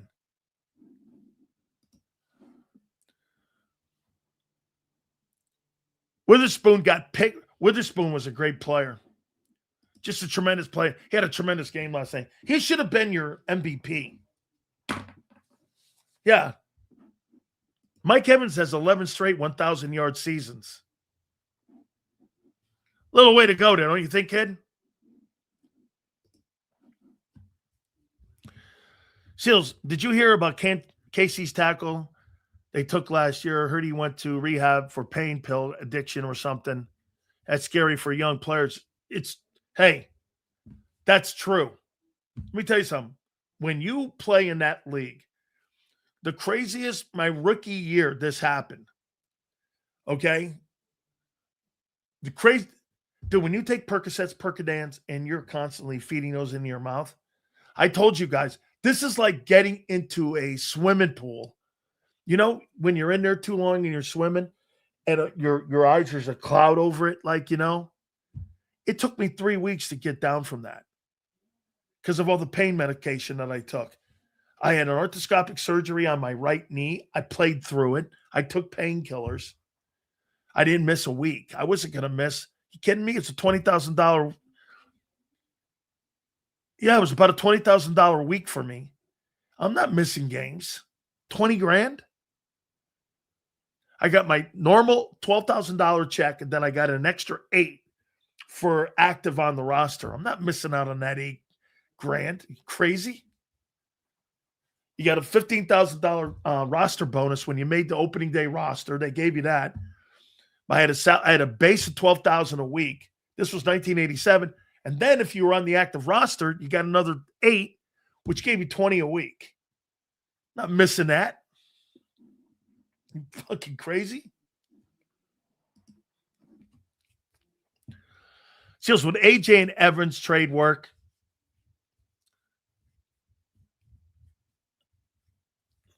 Hey, Mike Evans says he wants to play still. Well, he's older, dude. He's like 32, 33. AJ's 28, 29. AJ's got more juice in the tank. But that might be a decent replacement on the other side of Devontae. If you do lose AJ, I don't believe a word AJ Brown's saying right now. All that shit on the podcast that he said with Micah, wouldn't be here, whatever. When a guy complains about not being happy after winning a Super Bowl, you have problems. He wants to be here, you're high. The guy's reading books during the game. Yeah, he don't want to be here. Okay? He doesn't. A.J. Brown for Kyle Hamilton? Why would the Ravens do that? He's a better ball player. I'm not getting rid of Kyle Hamilton. What is he, 26 years old? 26 years old for a guy who you guys said may have lost a step. Why am I doing that? Kyle, you're playing Madden. Hey, why would I do that? Right? You know, I thought that conversation we opened up the show with about Sam Darnold being elite. He, without a doubt, proved my point last night. You don't have to be Lamar Jackson or Josh Allen to get to that game. Sam Darnold's not better than Josh Allen. He never will be. That was more of an indictment last night on other organizations like Cincinnati and like Buffalo not getting it right. Sam Darnold, you guys said it. You guys said it. Okay? All right? You guys said it. He's not elite. You need a great defense and a great run game. Jason, Walker went for 135 last night. You had a run game. You know what? They played Philadelphia Eagle football. They weren't just – that Seahawks team is not as good as that last year Eagle team. The Eagles would have beat that football team. Last year's team, last night's team, Eagles would have beat that team 31-17.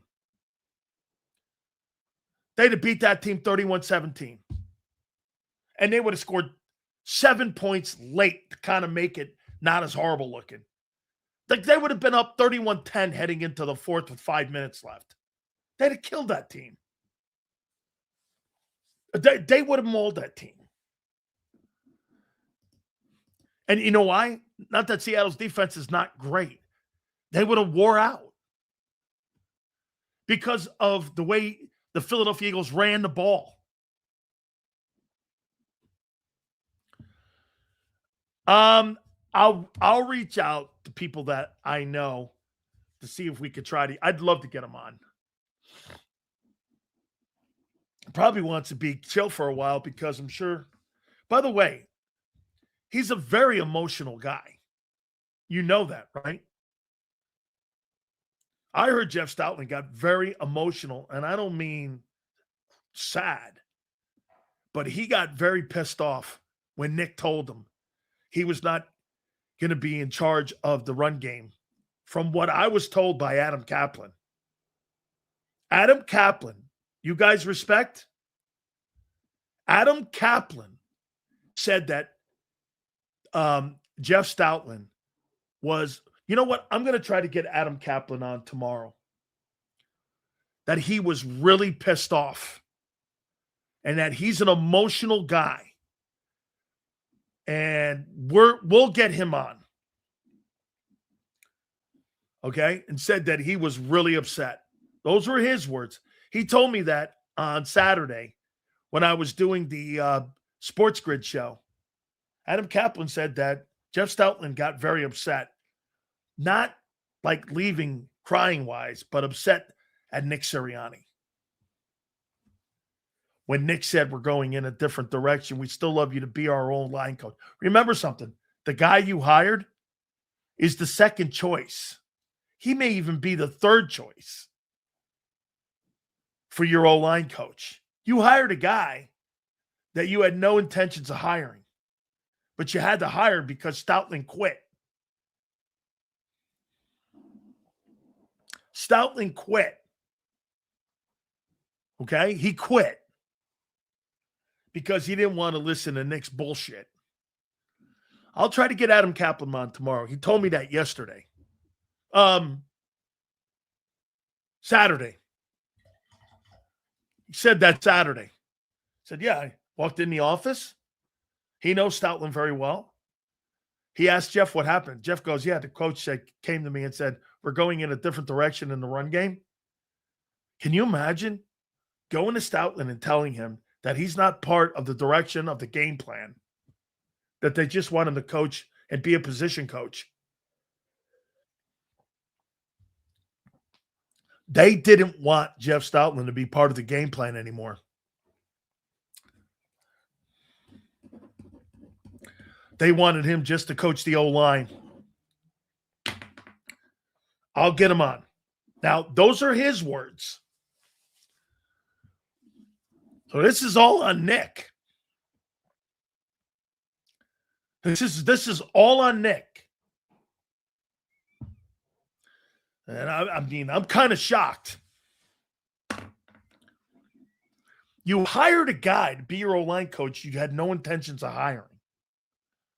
Like, this guy wasn't in the waitings. This guy wasn't in like, hey, we're going to tell Stoutland. They had to hire this. They came up with this guy over the weekend. This guy was your second or third choice. May have been your fifth choice. Shows Laurie is a dumbass for this, respecting Stoutland. Yeah, I mean, Adam Kaplan told me that, he got emotional. He got upset. They told him that he was no longer going to be part of the preparing for the game plan, that he was offered an O-line position. But when it came to constructing the offensive game plan, he was not going to be part of that anymore. And that's why he's no longer a coach with the Eagles.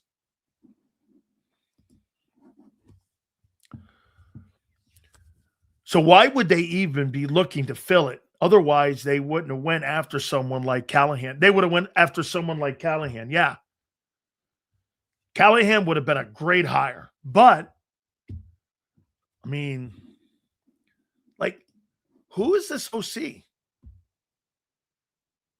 So he got the job based on what? People talking good about him? Nothing he's done.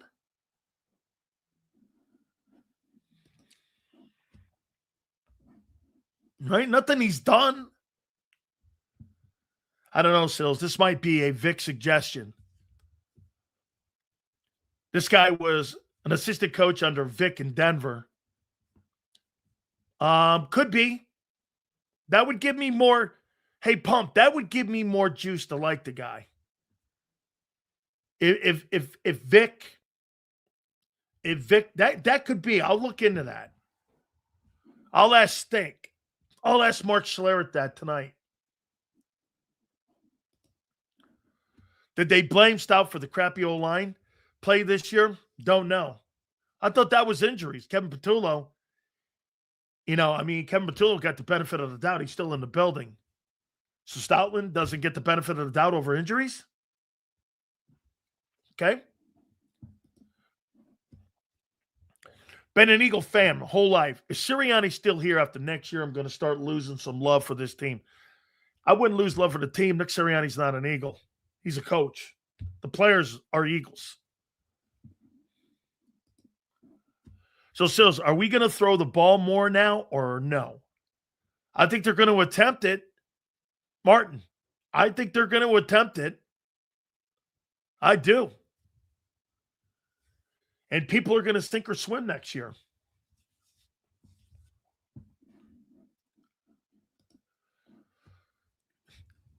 Cooper's just a guy. I think the O-line is good enough to not make a replacement that of Stoutland's level. I don't think your O-line is good enough. You're assuming that everybody's going to come back. I don't believe Landon Dickerson is going to ever be the same. 13 knee surgeries. He's talking retirement. What would make you think he's coming back? And even if he does, he comes back at the same skill set, right? What makes you think that he's going to have that same skill set? Right? I respect Laurie as an owner, but when the Eagles are winning, he talks to the media. When they are losing, He's quiet as a church mouse. Of course, his ego. Remember, that guy, dude, that guy, without a doubt, is with what? He is a media guy. He understands what's going on. He gets it.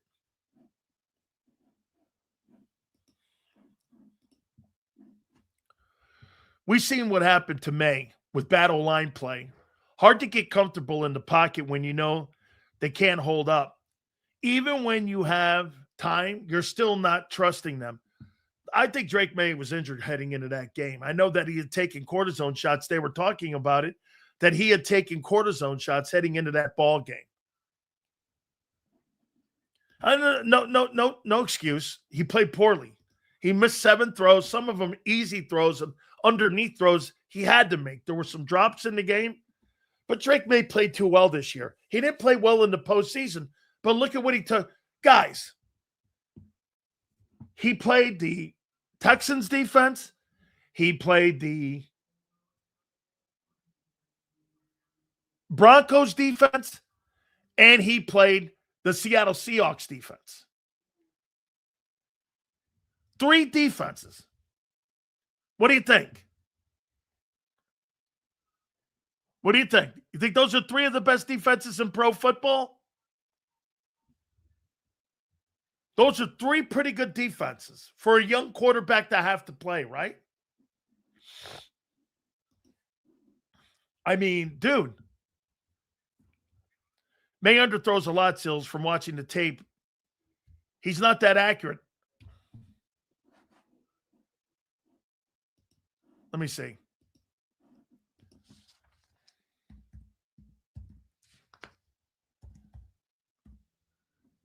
Drake Maye. You guys say Drake May's not that accurate. Drake Maye led the NFL in completion percentage this year with 72%, 4,394 yards and 31 touchdowns and 8 picks. With 492 attempts and 354 completions. He led the NFL in completion percentage. What do you mean he's not accurate?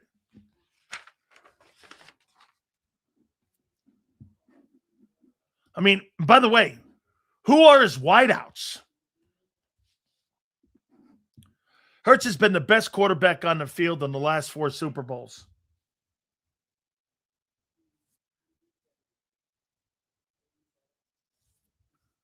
Maybe.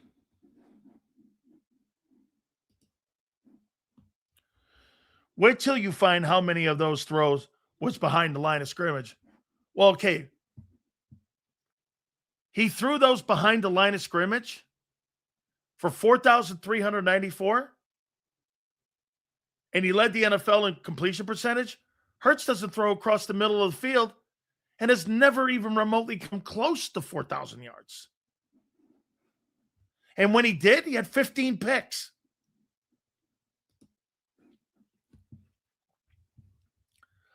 I had Drake Maye and Jalen Hurts in my fantasy league this year. I went 2 out of 4. Bro, Drake Maye had a spectacular year. I don't give a shit what anybody says. Sold on him?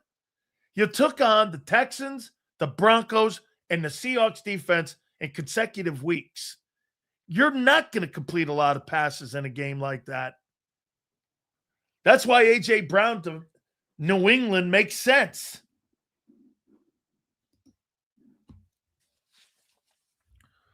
Bro has never watched Maye besides last night.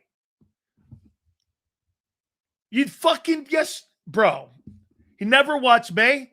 No, but I'll tell you what. Drake Maye's superior to Jalen Hurts as a talent in the pocket.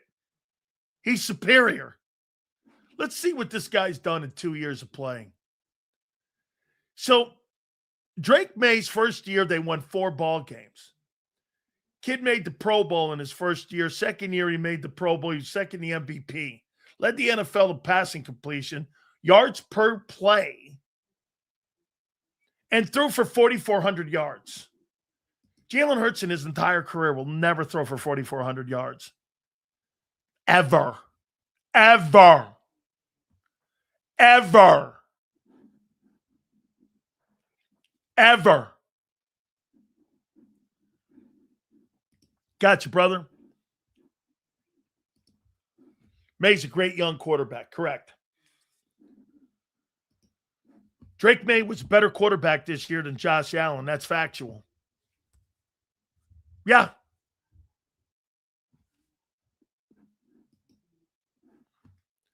AJ, anywhere but Philly, man. He had several drops right in his hand. Did not have a good year because I didn't think he was engaged.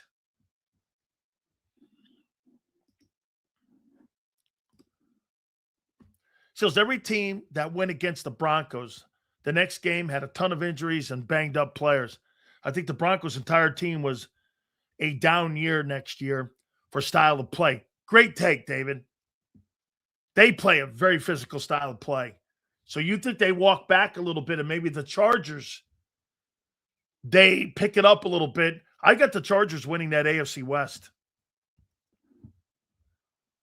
I think they win the AFC West next year, especially if they land AJ. Chargers are reportedly after AJ right now. They won AJ Brown for Justin Herbert. You imagine Justin Herbert with AJ Brown? He'd have 1,700 yards. I may be wrong, but that's what I see. No, I agree with you. How can you be engaged when you go 3 quarters without a pass thrown your way or a half without a pass in multiple games? Ask your coordinator. Ask your quarterback. Maybe 2 years in the league. Let's not anoint him yet. Pats may step back next year with a tougher schedule. Absolutely true. Actually, soccer, they may be a better team with a lesser record. Okay? You know what I mean? They may win like 10, 11 ball games next year, but be a better team because they play better opponents. I said one of the reasons that I thought Seattle was going to, I wish I hadn't walked it back with Xander. I thought they were going to blow the Patriots out. I did. I thought they were going to blow them out because they were in such a tougher division. They played in the NFC West. They had to go through 49ers, and they had to go through the Rams. And I just thought they were better prepared to take on those big teams. They took on good quarterback play.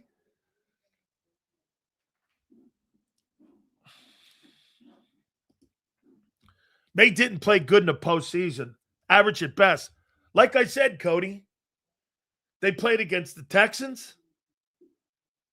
They played here. Let's take a look at this.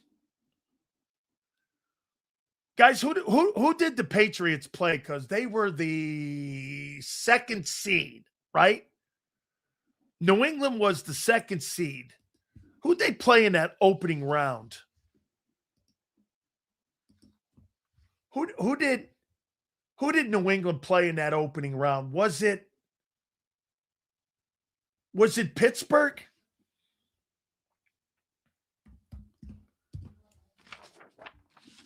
Was it Pittsburgh? I forget. Who did the Chargers? They played the Chargers. So you guys think that they didn't and Maye didn't play well in the playoffs. Is that right? I heard Xander say it too, that Maye didn't play well against, and he didn't have a very good postseason. All right. I'm going to show you something.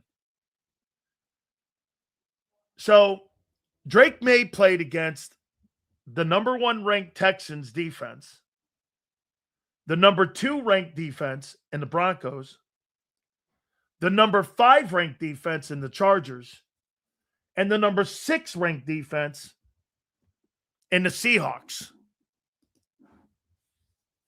You think that's a pretty tough task to get through? Listen what I said again. Drake Maye in the opening round played against the Chargers. They finished 5th in total defense. The second round, they played the Texans. We were number 1. The AFC Championship game, they played against the Broncos, who were number 2. And in the Super Bowl, they played against the 6th best defense. You're talking about the best defenses in pro football on a week-to-week basis. So if the kid didn't play well, in his second year, he still got to the Super Bowl going through that gauntlet of great defensive football. He didn't have a weekend off. There was no layup for the Patriots offense taking on that gauntlet of defensive players. They didn't have one weekend off. That's why the guy, I think he was at 55.8 in completion percentage. This is coming off of 72.6, where he led the NFL. He was playing in the AFC East. You're going to get weekends off when you're playing the Jets and the Dolphins. You're not getting a weekend off in the AFC playoffs when you're taking on those top-flight defensive football teams. He got exposed by what? You who know who got exposed? Hurts got exposed by the JV team you got beat by. At least the kid made it to the Super Bowl. We should trade AJ for some tip-ups with no flags on them. The trading AJ Brown will be the death nail in that offense. Quit giving him excuses. Not excuses. I'm telling you who he played. He didn't play the shitty Niners. Not excuses. You think people, get this, Gabe thinks those are excuses when you line up somebody and you're playing against a better football team or a better unit is an excuse. Those are called facts, guy. Excuses? So wait a minute. When you take on shitty teams, okay, Roland, what were the Eagles' excuses for getting beat by the Niners? What were they? Let me guess. OC.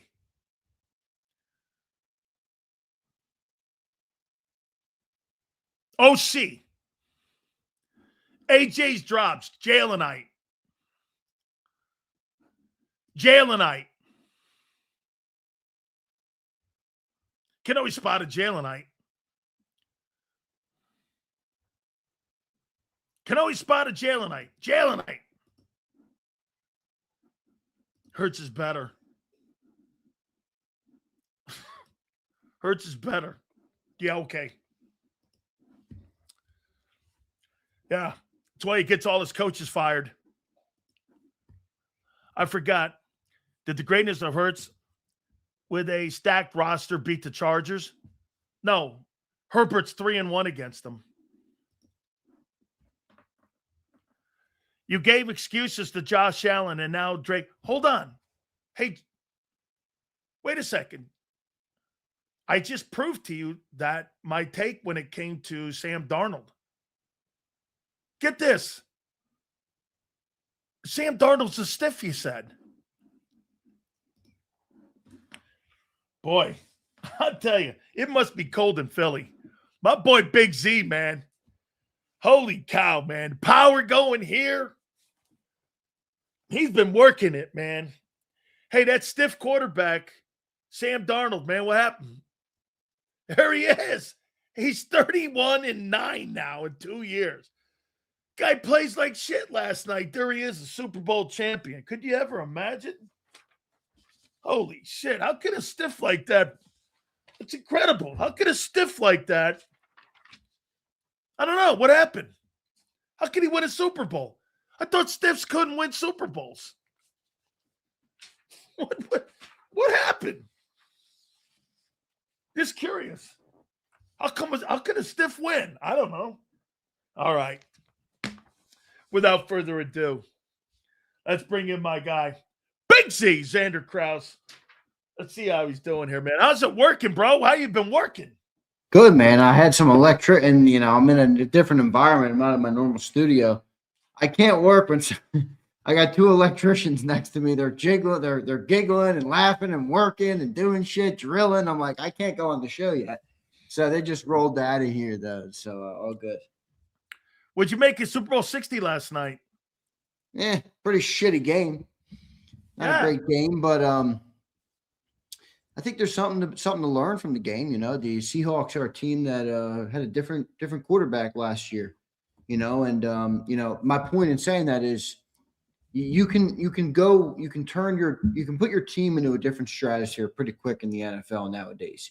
you can do a lot in one offseason to really catapult your team. So if you're Howie, you got to look at that and think, let me make sure I do what I got to do to position this team to get back right this year. Because I did see Jalen Hurts rolling around there with the Brady, the Mannings, Jerry Rice, Joe Montana. I mean, all the greatest in the game. And there's Jalen Hurts right there with them, Sileo. Hold on. I really love this. This is one of my favorite. This is seriously, this goes down as one of my favorite pictures of all time. I mean, folks, I really do dig it. Look at the champions that you have. Wait, and by the way, look at the one guy cropped out of this. Scroll up. What's the video above that on Steve Young's timeline? I mean, let me see. What is it? I don't see. It's him and Jalen Hurts. Oh, because he probably felt bad because he cropped him out of it. Hey, I tell you what, though. So you're telling me going from Geno Smith to Sam Darnold won them the Super Bowl? No, I'm saying it's a big. I mean, they fired their OC last year, didn't they? No, Clint was there. Was Clint there last year too? Yeah, they fired their quarterback. They sent Geno packing. Geno was the guy sent packing. Geno was the guy. I'm pretty sure they didn't. He wasn't their coordinator last year. So was Clint in New Orleans? Is that where he was? Clint was, he was the New Orleans offensive coordinator. He was in New Orleans. Okay, with he was a 1-year guy in Seattle. Yeah, so he was in New Orleans with Dennis Allen. So you get a 1-year guy. Mm-hmm. They got obviously a better quarterback, or at least a more competent quarterback for them for when Sam Darnold and Geno Smith. They built their defense, and they won. And ran the ball. Boy, kind of sounds like Eagle ball to me, doesn't it? I'm saying, everybody, Howie shouldn't sell this team yet. Don't blow this thing up. Shows you too. You don't have to have an elite quarterback to get to that game. Oh, You think Sam Darnold's elite? No, I don't. But I think that was an elite team, and obviously having an elite team is better than having an. Actually, I don't even know if that. I don't think that's an elite team, dude. Me neither. Which hurts a little more. Their defense has a shot at being an elite defense. It hurts a little more because this was a year in the NFL where anybody could have got it. Don't you feel like this was a missed opportunity by the Eagles? In a way, I do. But you're not going to win them all, and you got to keep rolling. So let's see what they're able to do. But I do think they should be cautious about how much they're going to blow it up. Like they've already made some pretty big changes in the coaching staff. They've blown the whole entire offensive coaching staff up. Mm-hmm. You find that wild? That they've replaced everybody, but how young and inexperienced everybody is. You think that's by design? I'm not a big fan of this O-line coach. No. And I'll tell you why. I've so far I've had no problem. I don't dislike Mannion despite the low the lack of experience. I didn't hate Grizzard as pass game coordinator, and I was all right with Mahaffey too from Green Bay. I like him. This is the first one they haven't had a good O-line. No, they're like 18th or 20th. Like when Darnold was there, John brought this up, and he's right. One of the big things of why that team collapsed at the end of the year was the O-line. That's right. Now this year it's tough to rip him. I mean, he had 16 different offensive line combinations, but he just doesn't have a great. He hasn't really done a whole lot with guys. Now maybe he needs a longer career, but he's been an O-line coach for 4 years. Jeff Stoutland had a pretty good first 4 years. He got upgraded after 4 years and had a Super Bowl. I'm going to tell you a story Adam Kaplan told me on Saturday, and I'm going to try to get Adam on tomorrow. Okay. He said that Jeff Stoutland got very emotional with Nick when Nick told him that he wasn't going to be part of the game plan on Sundays, that they wanted him to be the O-line coach, but they didn't want him to be part of the game planning, and he was not going to be part of it. He got emotional, and Adam Kaplan said, Jeff Stoutland's an emotional guy, and I hope I can get him to repeat that tomorrow because that's what he told me when I was on the Sports Grid show, and I was like, "You're kidding me." He goes, "No, he got emotional, and he said I quit." So, I mean, what's your take on that? Well, I mean, it obviously didn't end, a great way for Jeff to walk away the way he did. I mean, I think that's pretty clear. Now, I don't have the information on how it actually unfolded, but Nor do I. it's unfortunate. But I as much as I like Jeff Stoutland, and that does bother me because I think Jeff Stoutland is a coach with higher pedigree, and I trust him more than I trust the other guys. I also understand that it's a business. And change is going to happen. And when the offense isn't performing, somebody's going – now, maybe it wasn't Jeff who should have been scapegoated. That's a fine argument to me. But, they feel – the head coach felt like they needed to make a change. The head coach is ultimately in charge, and that's how it went down. So, okay. So I agree with everything you just said, but let me ask you for this. So you change the OC, you change the offensive line coach, you change the quarterback coach, you change the run game coordinator. Whose fault is that? You guys won 11 ball games. You were 8 quarters away from the Super Bowl. I think we were top 10 running offense in the league. You were 9th. You changed the entire coaching staff on offense. Well, I think they want to open this thing up. I mean, how many times have the Eagles won a game?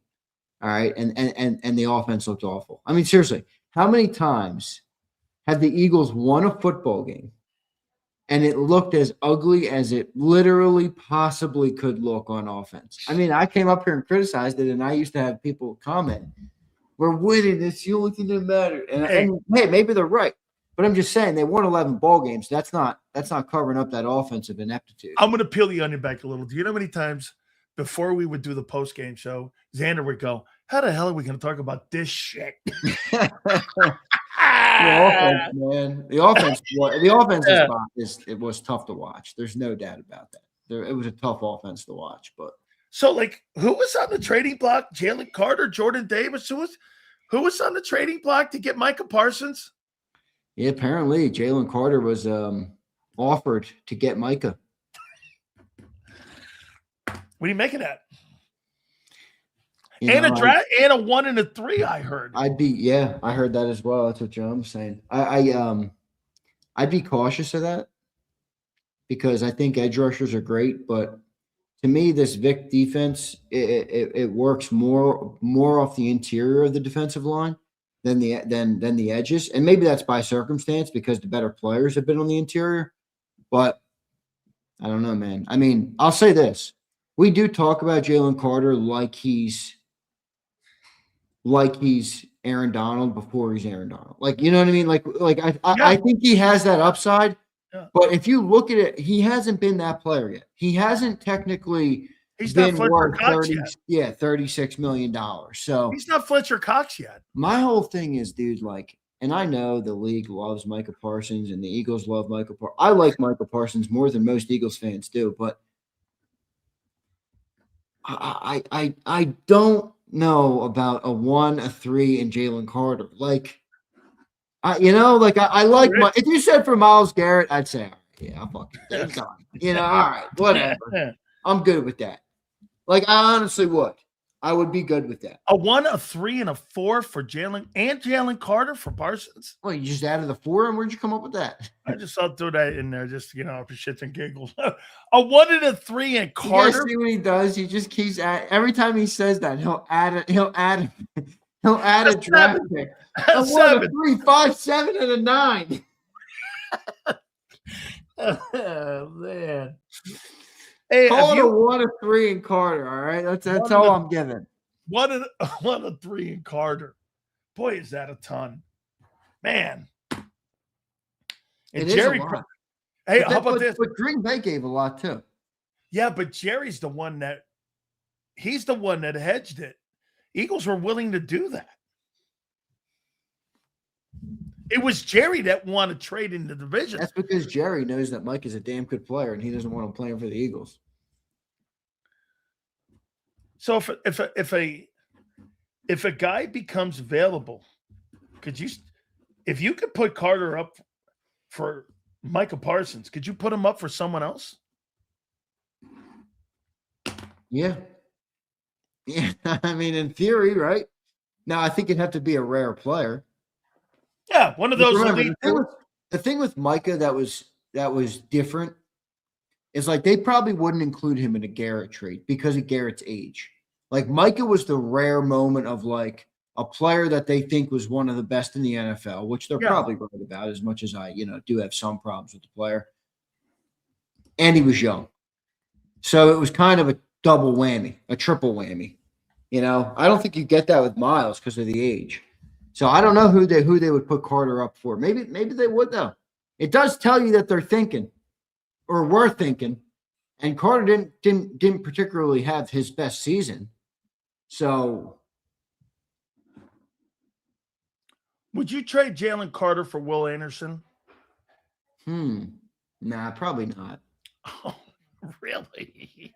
All right, are you gonna fucking run down every guy in the league that you think is worth trading for? No. I wanted to see. Why would the Houston Texans pick up the phone? I want Will Anderson. All right, goodbye. What's this, a prank call? No, here's Jalen Carter. I don't think Houston would do that. Oh, I'm trying to get the value of what you think of him. So now we've gone for Don't you agree to this? When you trade a player in the NFL, tell me if you agree to this as just a macro point. When you trade a player in the NFL, particularly when you trade a good player in the NFL, you never get the value back that the player is actually worth, right? Never. No. Right. So if you're the Texans, even if you think Jalen Carter is great, you're not getting close to what the real value of Will Anderson is. I'm just going to keep Will Anderson, if that makes sense. Like, I don't, I think Will Anderson's a better ball player. He might be. He might very well be. He's a Bama guy, so you don't have to pinch my arm. And I think he's got better character. My point is that he definitely has. He's definitely got less, of those concerns for sure. See, to me, it's like if you put Carter up once, I wonder how many people now will start. Because Xander, here's also something that you got to remember. If that rumor gets out and it got out and Michael Parsons is now even saying that, other teams are going to call for Carter. Hey, yeah, that was a break of the code right there about how he's pissed at Micah today. Man, no question about it, man. I haven't heard that anywhere. I wonder if that was news to Jalen Carter. Oh, had to be. Had to be. I wonder if that's news to Jalen Carter. Are you kicking the can down the road on him? I think probably. Especially with this information. Yeah. Do you think they extend him? You think they extend him this offseason? I don't. Maybe not this offseason now. I mean, I think they should extend him, but it probably won't come this offseason, yeah. Which is fine. Go earn it, Jordan Davis had to. Okay. So they picked the 5th year up on him. Probably. When is that due? That's due soon. That's coming up beginning of free agency. Let's see. When can you franchise? That's a great. Let me ask that. When can you franchise? When can you? Yeah, I think I saw it. When can you pick up? It's soon. It's like it opens February 18th through March 4th. February 18th. Okay, that's coming up in 7. That's coming up in like 8 days, 9 days. 9 days. You're going to find out if he gets an extension or not. Well, they'll probably be working out an extension in that time period.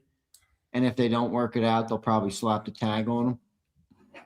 I might, if I'm the Eagles, I might try to do this. Let me try to get him at a lesser rate. Yeah, I would I said that. Devontae Smith deal. Yeah. And if you're Drew Rosenhaus, you got to be concerned about the character issues. Yeah, but I think Drew is going to use it against them, how much they played him. Yes. That's why Drew's been on the Eagles' ass this year about him. Yeah, but I would also be careful, too, because you want to have negotiations with Jalen Phillips. He reps his ass, too.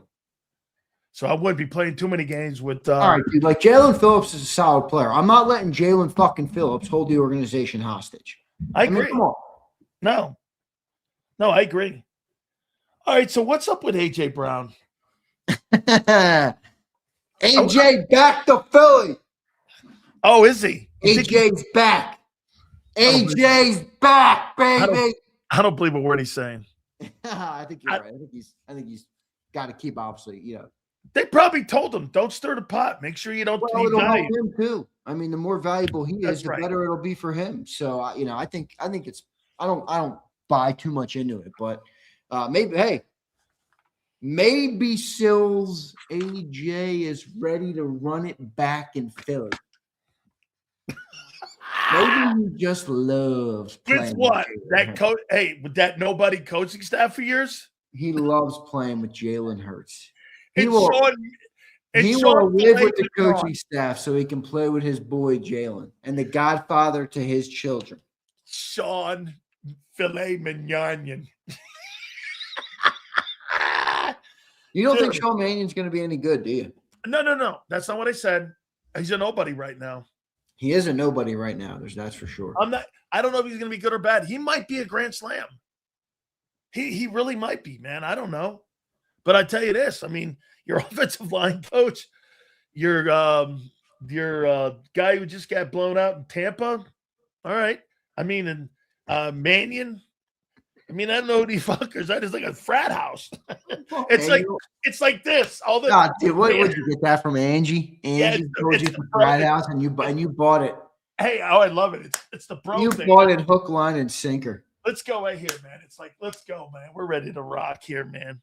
So I've got my too early top 10 teams. Whoa. You ready? All right, this is Earl. Are you going to make me do a top 10? Yeah.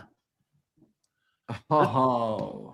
Get ready? Here's my – I think you're going to be shocked on teams I don't have in here.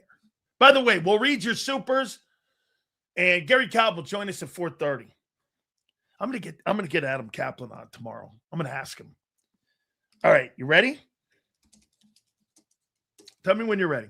I'm ready, dude. You just start rattling. Go ahead. Number 10. I got the Green Bay Packers. Okay. At number 9, I got the Jacksonville Jaguars. Okay. At number 8, the Philadelphia Eagles. At number 7, the Detroit Lions. Number 6, the San Francisco 49ers. At number 5, the Buffalo Bills. At number 4, I have the New England Patriots. At number 3, I have the LA Rams.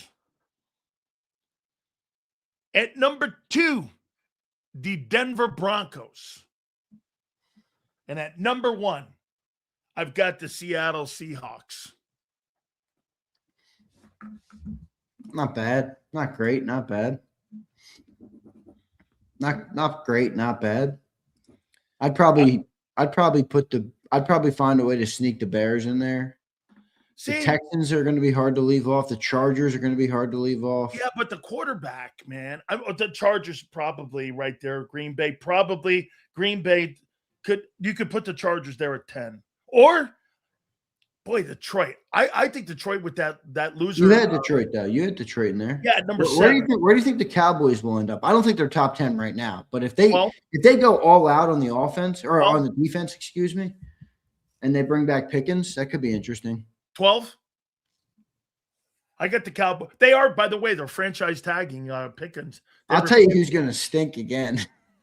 Who? I'm riding this fucking take to the bank, and I have been for the last year. The Washington Communists. I think the Commanders are that team fucking is going to stink again. They're going to finish last. The Commanders are going to skyrocket back. No, they're not. They're going to be last in the East. The Giants will be better than the Commanders this year. I guarantee. Take it to the bank. Take it to the bank. I got Washington winning 10 games. You and John last summer. The Commanders are winning the East. Shut up, John and Sills. Yeah. No, they're not. Commanders will win 10 games this year. You will win 7. No, I guarantee we have a better record than the Commanders. I'll make that bet right now. Do I do the bet now with him? Eagles, Cowboys, Okay. Giants, Commanders is going to be it next year. Okay. And the only give me your NFC East.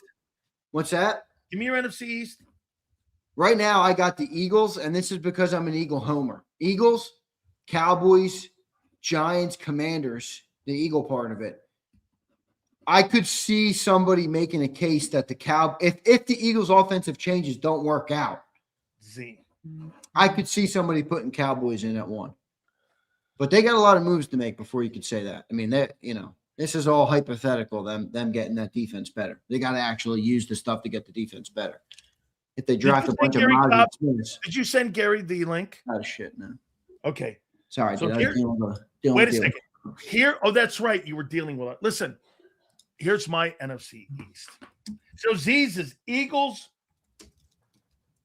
Cowboys, Gigantes, and Commanders. Yeah, the Commanders stink. And you know it. Here's Big Sills' NFC East. By the way, should I put the rule on no matter what happens? Who's ever traded, who's ever retired, we have to stick to this one here. Let's stick to this one here. All right, wait. If you're telling me that, then you have to give me some thought. I can't do off the cuff if I got to stick with a take for the next year. Wait. I got to think about it. All right, that's a fair thing. You're not going to make me come up here and say I can't come off anything on a February. I haven't even thought about this yet. He wants me to make an off the cut. See how he tries to get W's. These W's aren't coming. Oh, I had a lot of W's last year too, boy. Wow, that was a grand slam year here. Here's mine. Here's my NFC.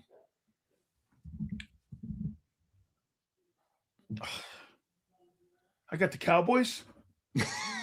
Yeah, because Jerry Jones is known for drafting great defensive players. Quentin Williams is all I need. That's a trade, but all right. Cowboys.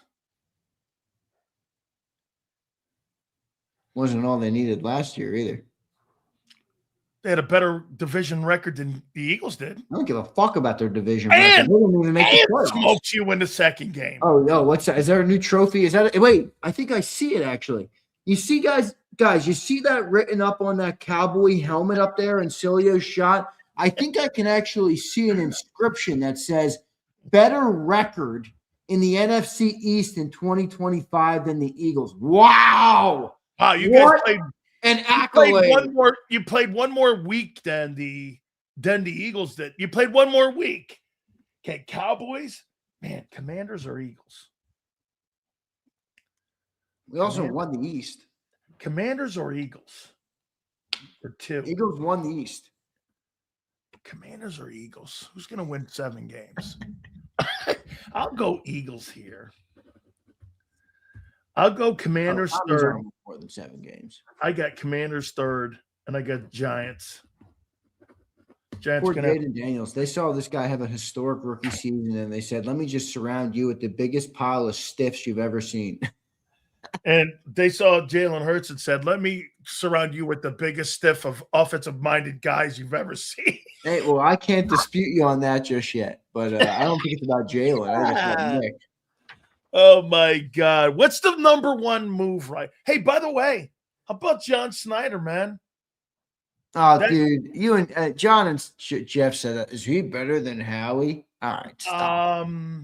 He's not better than Howie, and here's why Howie's better. The money. Dude, John Schneider's a great GM. I'm not saying he's not, but I'm not going to use his last Super Bowl before this was what, 2012? 13. The Pete Carroll, Russell Wilson back-to-backs. When they won, they got the Malcolm Butler, and all he had to do was run it in. Yeah, they didn't win back-to-back. No, they didn't win, but they went back-to-back NFCs. Yeah, no. I didn't say he's better. I just said that the guy, look what he did, Xander. He came out of the Russell Wilson, Pete Carroll era, and now, he just went to Super Bowl now with Sam Darnold and with, it's pretty impressive. It is very impressive. I mean, I just don't think he handles the money as good as Howie. Well, I mean, he does a good job. And I think the owner in Philly's better than than what they have. And now here, get this, they're for sale. Yeah, that's right. You don't know what that thing's going to look like, whoever they sell it to. A call to JAKIB Nation. All right. Should Jeff we Bezos. take our talents to Seattle? If everybody in the chat can contribute, I don't know, a million a pop, a couple million a pop each. I don't know. We got 589 people. If we get a couple million each, that's 1.2 billion. That's enough for the down payment. I'll call somebody to finance the rest. Get your brother to get the dough worked up, right? He'll get me the dough. He'll get me the dough. You get 1.2 billion. Xander's brother could get the rest. Yeah. All right. So I need everybody to give me a couple milli, a couple large. Maybe G Cobb can help us get closer to the number. He knows, folks. So AJ Brown coming back, yeah or nay? I think so, man. I don't think you can put in this young offensive coaching staff and then also switch the personnel unless you're really like trying to retool and lower expectations for the year. I mean, if you're going to come in with expectations, again, heightened expectations that we're a Super Bowl team, you can't get rid of AJ Brown and then also bring in Mannion and Grizzard and Mahaffey and this guy, I forget his name. What's his name? Cooper or whatever. Chris Cooper. Yeah, this offensive line coach. You can't do that. I mean, that's too much, dude. You're not gonna have a good offense in year one. You get rid of AJ Brown and have a whole new staff. I don't think it's fair to the coaches. I don't think it's fair to the quarterback. So I think he's back, dude. I think they got to talk to him. I hope he's back, but it's also something to consider where. Is there a world where it makes sense for the Eagles? I know I just said it doesn't, but, the player wasn't the same player last year, and I'm an A.J. Brown guy. Wasn't the same player. Was it because of the offense? Is it because he's getting older? He's going to be 29 next season? Who knows? I think that's a fair conversation as well. Let's read these supers, brother. We're going to get to Gary Cobb here in a minute. Here's Mr. Hill. What's up, Mr. Hill? Sills and Z, I know this is an Eagles show. Can you have a 30-minute Philly segment? I think fans would love it. Look at Mark Hill in his Philly shirt. We're holding the fish, and he chats in, I need my Phillies. Hey, Mr. Hill, there's going to be a storyline in Philadelphia this year. You know what's going to be called? If it was 3 and out for the Eagles, it's going to be swing and miss for the Phillies. Mr. Hill, you trying to bankrupt me, man? I need more money. The money's in football right now. Here's Abe. Emin Wari, the next Ed Reed, or Kyle Hamilton? Hey, let's pump the brakes, Abe. He's a 1-year player. Ed Reed? Are you kidding me? That's one of the greatest safeties to ever play. Too, right? Right, like that too, right? Let's hang in. Ed Reed. Emin Wari's got 1 year under his belt, Sills. He's good. He's a good player. He's very good. He's very good. He's actually better than I thought he'd be, for sure. Yeah. Martin Perez says, Lurie told AJ the offense will go through you. I'm starting to believe that. Perez is making shit up. Here's Pumper. Man, JC was not offered. Parsons blowing air bubbles across your cheeks. Micah know what he doing. He even said it was his decision to go to Green Bay. His decision to go to Green Bay. Now, you know what he's doing? He's giving Jerry a shot is what he's doing. Yeah, he is. That's Jerry's call. Jerry. So Dallas fans can be like, why didn't you take Jalen Carter? Yeah. Micah Parsons did not. You're shady. Carter's play progressed like Jalen's. I think Jalen Carter's play regressed. I don't think he had a good year this year. I think Milton Williams. Who would y'all want in round 1? For me, it's Proctor. I like Proctor. Depends. Yeah, but you're sitting at 20. You don't have Jeff Stoutland anymore. Yeah, you got Cooper Kupp now as your Cooper Kupp. Cooper Kupp is your old line coach now. Chris Cooper. Yeah, from the Minnesota Vikings. If Freddie says Eagles need to try for Garrett again, I don't think so. No, that's not happening. Plus, you're not giving up that assets for him. Tyler says Howie built us into rebuild and Komodo Howie season. I don't know what you're saying, Tyler. I think that's a commode. That's the Canadian in you that just sometimes just doesn't click. Are you guys up there say commodity for commodes? I got it. Mr. Hill. Sills reports our Seahawks are for sale. 9 to 11 billion. Jeff Bezos. I could see Bezos. I could also see Elon Musk. I bet the owners don't let him in. $275 billion, bro. He could buy the league. He got $275 billion. Dude wipes his ass with the receipt on the team. And you want to hear something? He doesn't believe in owning homes. I know. I hear him. He's not, whatever. Here's Fleming. People don't want to accept it, but Hurts can't run a 33-year-old career backup's interpretation of McVay's scheme. Our O-line is cooked. Dark days are ahead. Who do you think of these people? Who do you think is a better quarterback in the pocket, Darnold or Hurts? Well, Darnold's a pocket passer. I mean, Jalen's not a pocket passer. Okay. What do you think you win more ball? Well, that's not fair because Jalen's been to 2 Super Bowls. Yeah, Jalen wins a lot of ball games. Let me ask you this. You think you win more Super Bowls with versatile quarterbacks than you do with pocket quarterbacks nowadays? I don't think that's been proven. I mean, Jalen's one of the few, of the dual threats that have won in recent memory. Not the only one, but one of few. So yeah, I don't think you could say that. But I think the point that's becoming more and more evident is, and maybe we're in that 5-year window. Jason Cole said that, and I keep thinking about that. But maybe we're in that window right now where the great teams are going to win over the great quarterbacks. What was the era of time that Jason Cole brought up and said there was an era of time where it wasn't elite quarterbacks that won each year. It was like a great team or whatever. It's like the Jeff Hostetler. Was that the early 80s? Yeah, it was like the late 80s. Gary was in the league for that. Late 80s, okay, yeah. Like Mark Rippon, like guys like that won Super Bowls. We'll see, dude. We'll see.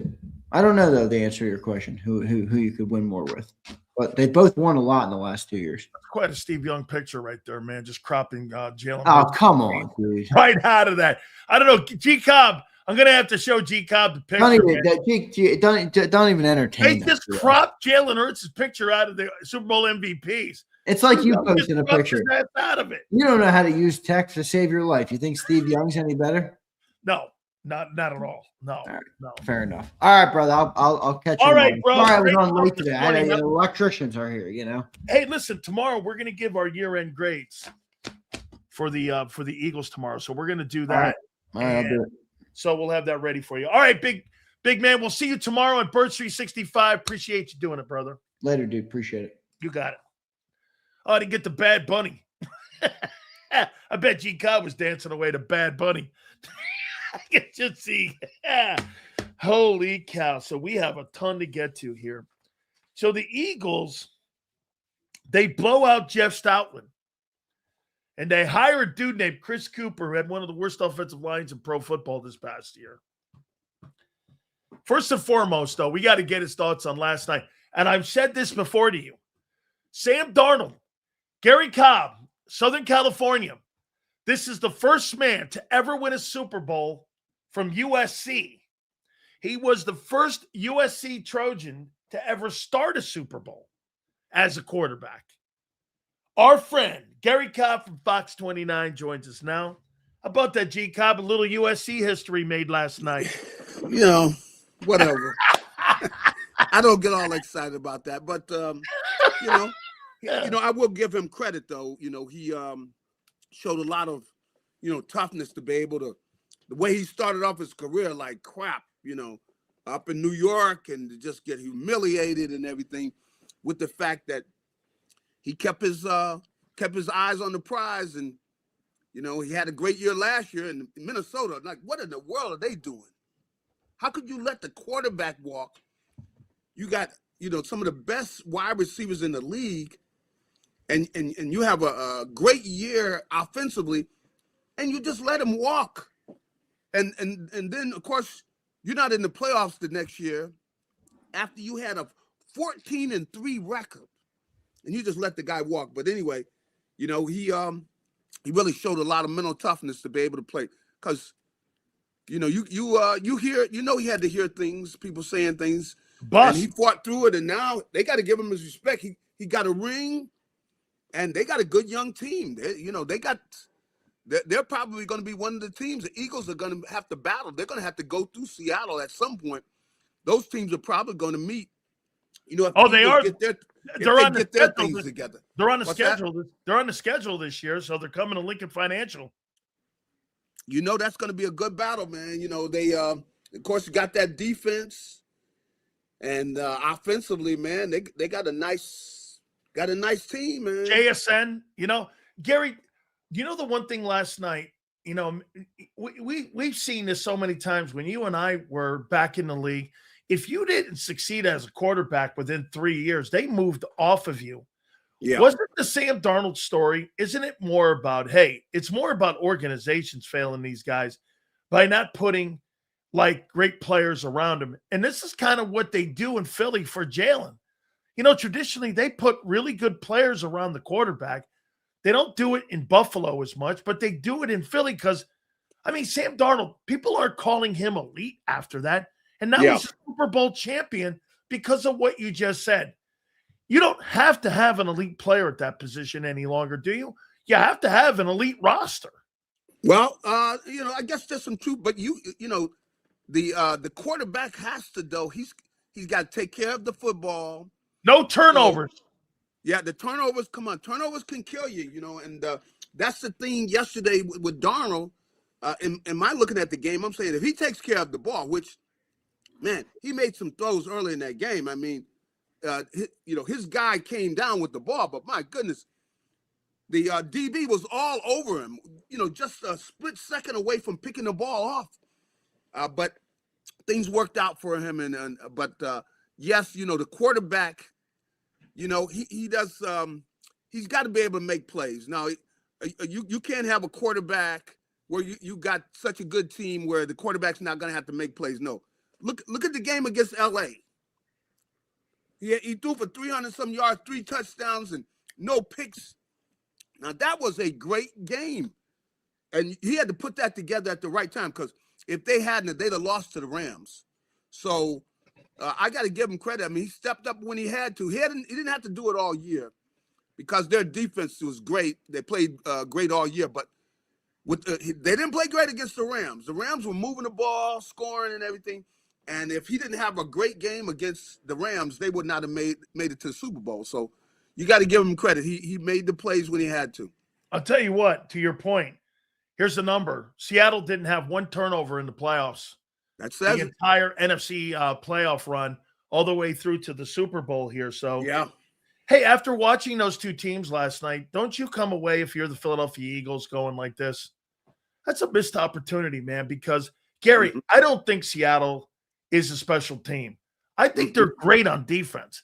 Yeah. I don't think that I think they're good. I really do think they're good. They're good, but yeah, you're right. But don't you think Philly belonged in that conversation with them? They shouldn't have tripped up against San Francisco. Don't you look at that as a missed opportunity? Without a doubt. It's a shame, I know they look at it and with the, as good as, San Francisco is, which, they're considered a better team than San Francisco when San Francisco's healthy. But San Francisco had so many of their best players were sidelined. And you don't beat them. You can't put but 19 points on the board, with all these weapons offensively. And that's why, Kevin Patuto, that's why he got the machete, hit him right at the base of the neck. Because, come on, man. And as much as people talk about, AJ and what he said, AJ was telling the truth. We got to do better than this. Come on. There was no getting around it. He needed to do better. They needed to do better offensively. And they never moved up to the level they needed to move to offensively in order to be a team that could beat a good team. And you got to at least be able to put, at least 30 points on the board against a sorry San Francisco defense that most of his best players were out for the season. My goodness, come on. You got guys they got off the street that were playing linebacker for them, and they could not get it done. Come on, so, as much as AJ, people talk about AJ and all this, AJ what he was saying was the truth. And they didn't make enough changes. They didn't make the right changes in order to be able to get over the hump. So they got to do better, man. They know they got to do better, especially you got all the talent they have, and they still weren't able to do more than that offensively. So what about this, Gary? So they hire a guy today who was probably the third choice because obviously Stoutland. I'll get your Yeah. takeaway of Stoutland quitting, but so they got a guy who's a 2-year coach in Minnesota. The offensive line wasn't very good. Yeah. They've got this Sean Mannion guy who's not been a coordinator ever. They have almost replaced the entire offensive coaching staff. Do you think personnel changes are coming too? If you, Gary, if you know, No, that, I don't think they want to. I think they want AJ back this year. They don't want that much change. I don't think they want that. I think they would like to have AJ back because they want to see how he's going to work with this guy. You know, with a talent like AJ, you know, they don't want him to leave. They would rather him stay here and see whether this guy can get everything out of him, you know, because, you know, AJ is a special talent. You know, a big wide receiver that can run, and he's physical, and he got great hands, and, you know, got all the tools you want. They don't want him to go. They would like to give this guy a chance to utilize him the way they thought Kevin Patullo should have utilized him. See, that's why they've gone out and got this new guy. I'm sure they asked him, what would you do with A.J. Brown?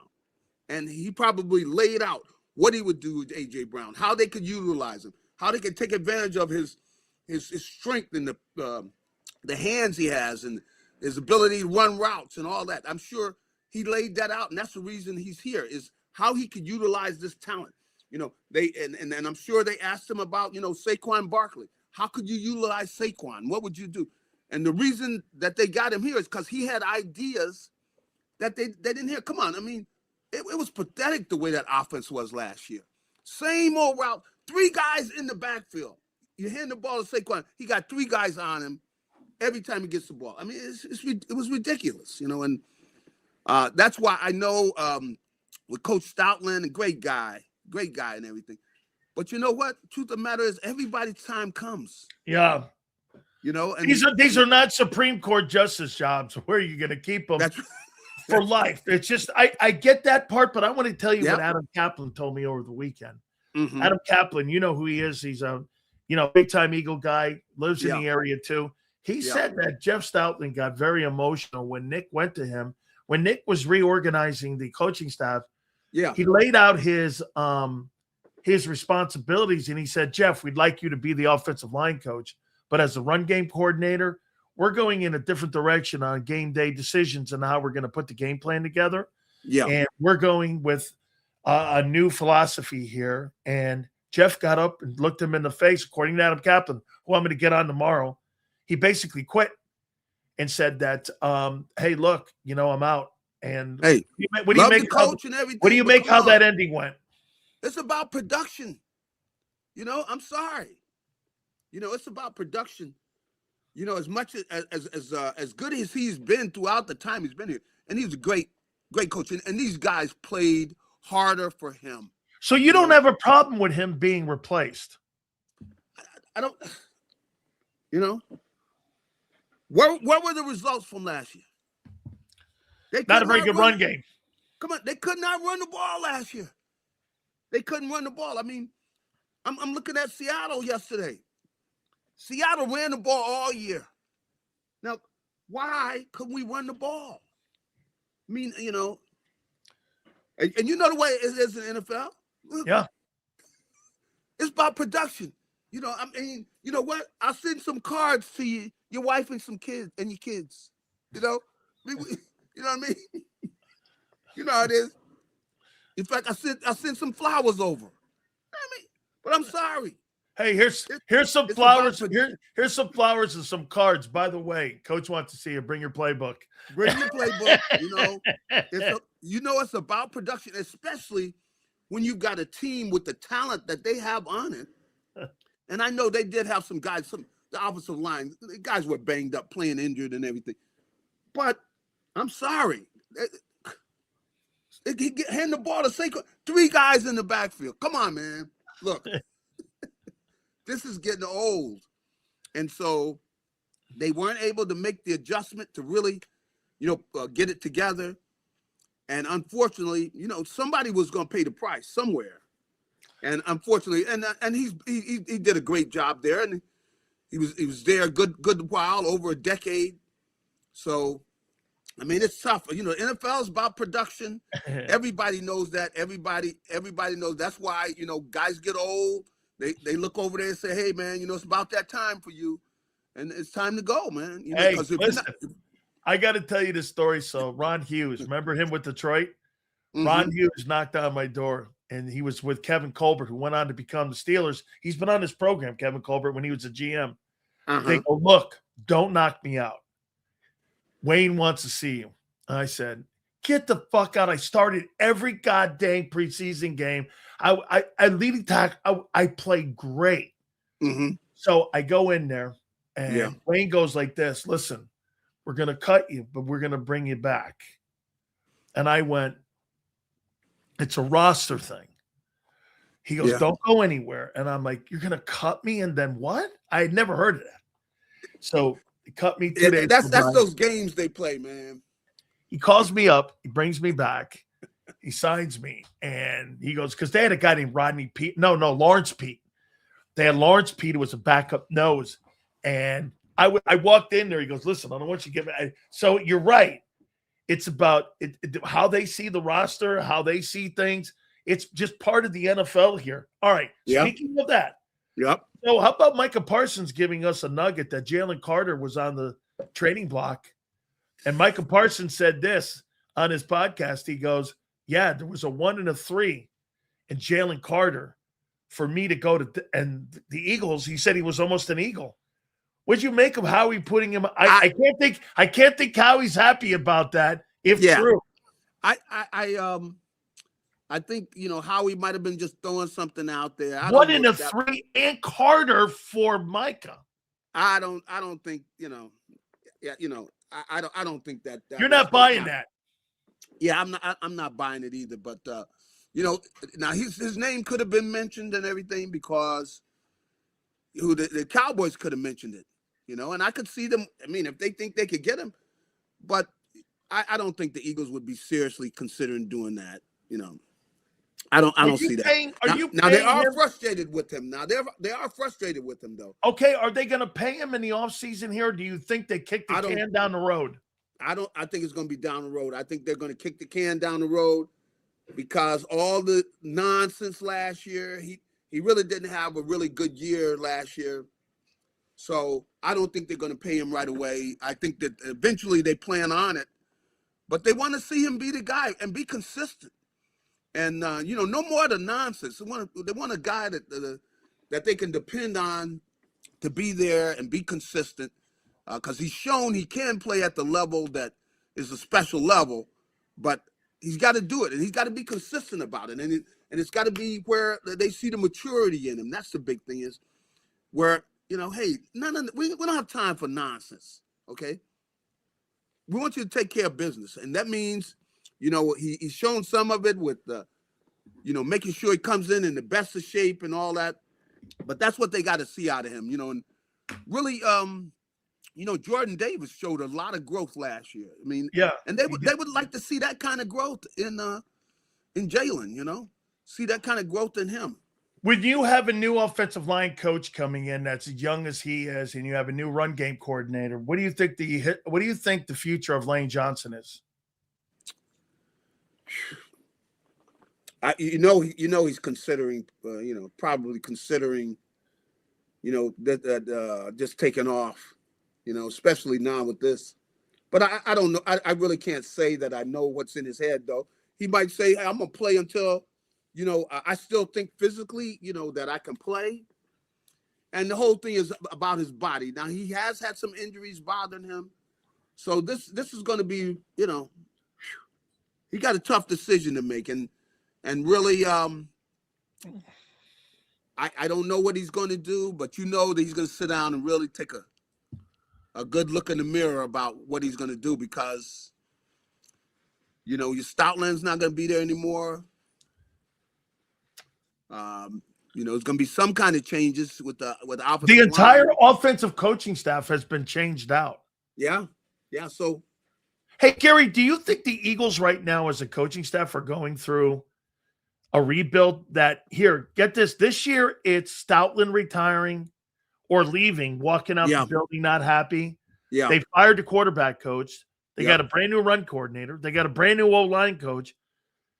Is that going to happen next year when Vic leaves, that they're going to go through that and they're going to go through another young process at bringing in another young guy? Because it just seems to me they're beginning like a turnover here with the coaching staff. Like maybe this is part of the defense is NFL. It's part of the NFL. It's not a shock because their offensive line and the defensive coordinator, those guys are getting up there, and so it's a very demanding job. I see those guys come in there when they talk to the media and everything. You see the guys, you see their eyes and stuff. They haven't gotten any sleep. They've been up all night. They, looking at tape and all this. It's very demanding. So I would imagine that this is a change that was bound to happen. And then to stay up to where you're winning. If you're not winning, everybody's in jeopardy. That's the way it is in the NFL. If you're not winning, everybody's in jeopardy. So they did have good enough year to where it wasn't like that. But at the same time, it's demanding. The offense had a subpar year, and so I don't think anybody's shocked that there've been changes that have been made, and maybe they weren't just firings. You had guys leaving, but this is what happens in the NFL. It's not really a shock. Couple last ones here for you, Gary. Do you believe Jalen Hurts can run a West Coast offense? Because the guys that they have hired. Mm-hmm. There's no RPO guys in this. They want to run a West Coast offense. That's right. Do you believe this quarterback can run a West Coast offense? I think he can do that because every one of the West Coast offenses, none of them are totally the same. They've all got the personality of the quarterback in there. All of them got the personality of the quarterback. So I think that there are things that I think that he will flourish, in certain areas, but I think he's been in the game long enough to where there's certain parts of the Eagles offense that's, had borrowed things from the West Coast offense. So, none of them are totally pure anymore. Come on. All of the different coaches have borrowed things. And so I think he'll be able to do that. He's going to start now, I think that once he gets into a groove of it and everything, I think he'll be fine. You know what, Gary? Yeah. I watched that Seattle team last night. Did you not, on defense, did you not do this? Did Mike McDonald, did he just take Vic Fangio's playbook and just incorporate the two-eye safety and all? Boy, that looked exactly to me.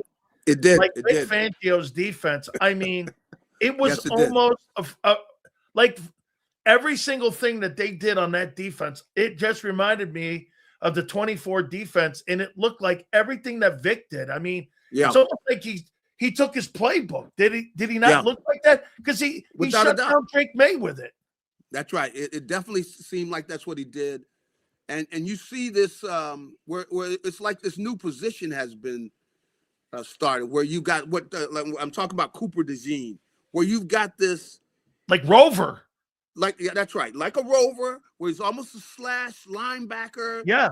But he's the kind of athlete though that can run with the wide receivers. He can cover. And he doesn't mind tackling. In fact, he likes to tackle. So you got a guy like that, and that's what I saw with Seattle, is that they have utilized that, and we saw the same thing with Cooper. It takes us, there's not but so many players in the league can do all of that. Where you got a guy, like I said, a guy with cornerback abilities who's willing to tackle. Come on, a lot of the corners, they don't want to tackle anybody. They're not eager to go up and tackle, but a guy that will come up and tackle, it really gives you a lot of freedom and a lot of things you can do if you have that type of player, You know what, Gary? You know what it reminded me of when you were younger and they were like the outside linebacker position. Yeah. All of a sudden you saw Pat Swilling, you saw Mike Coffey, you saw guys like LT. Yeah. All of a sudden they were rushing and they were bringing them That was new for like guys. We had not seen that. It was and new. like you're saying, these slot nickel corners guys are now that new version It's like a hybrid, right? It's like a hybrid. And see, because they throw the ball so much now, you need a guy like that. And then if you got somebody in there and he's also willing to tackle, see, then you feel comfortable in there, even if they do run the ball. See, they know that he's going to come up, and if he's got a one-on-one tackle, he's going to be able to make that tackle. But he's got to be a guy with extraordinary abilities where he can run, and he's willing, and he's got good size, and he's willing to tackle. And that's what they got, with Cooper DeJean. And you see these type of players, and I could see them coming up where they come up with a better name for those guys where they just make sure that they stand out, because it's got to be a guy who's got the ability to do all these skills. And, it's come on. You ask them to just go down there. Hey, if the guy comes out there, it's a wide receiver. Cover him. Don't worry about it. Okay, last one then for you. Mm-hmm. Let me go with Nakobe Dean then, because you're talking to me about guys who can do multiple things. Yes. Fill a hole and cover, okay? Yep. Who's more important, do you think, in Vic's scheme on a re-sign? Jalen Phillips or Nakobe Dean?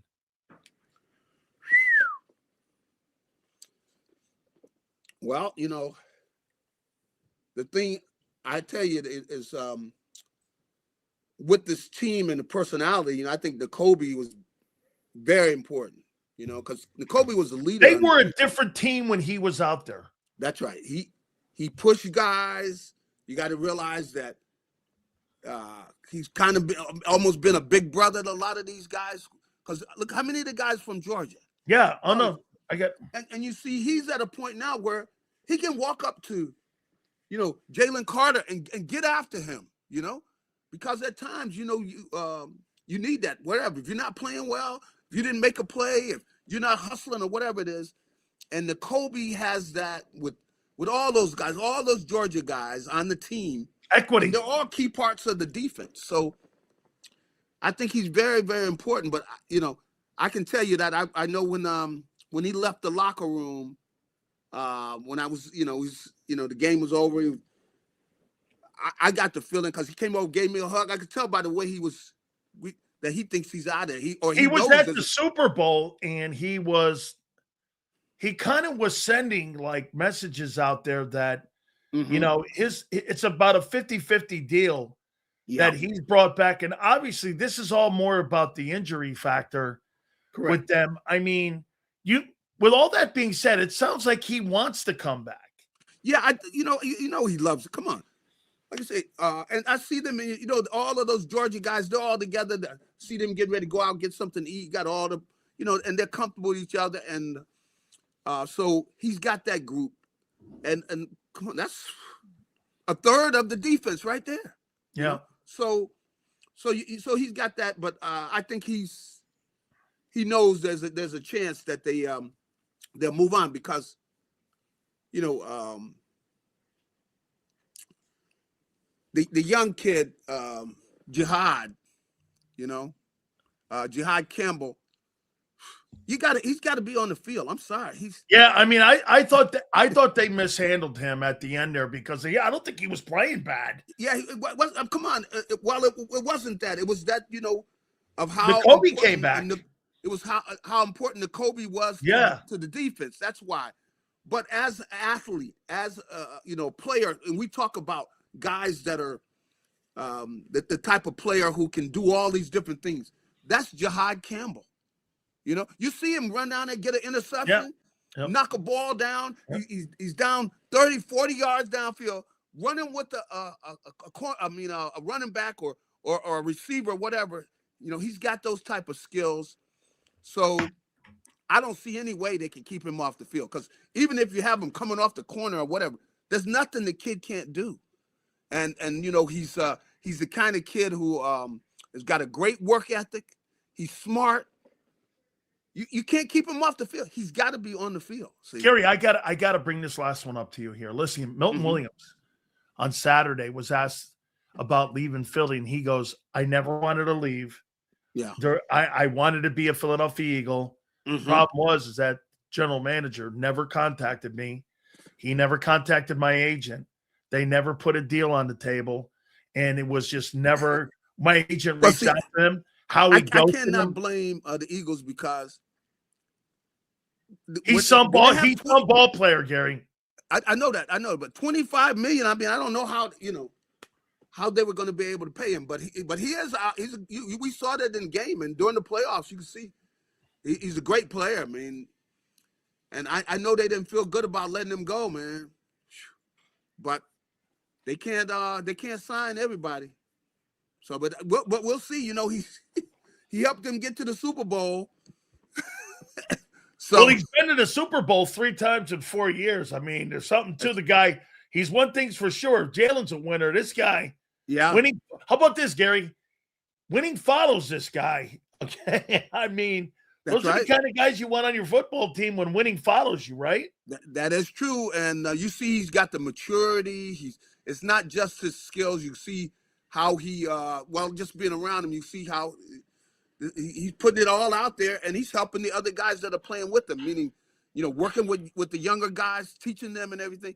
That's the kind of atmosphere where you got a quality team, where you have guys trying to help their teammates get better too, and that's good. You need those kinds of guys around. But that's Nakobe Dean. See, he's that kind of guy. He's making all these other guys better. So they let him go. They realize that. I heard that you added Bad Bunny on your playlist. Is that true? Or is that nah? No Bad Bunny.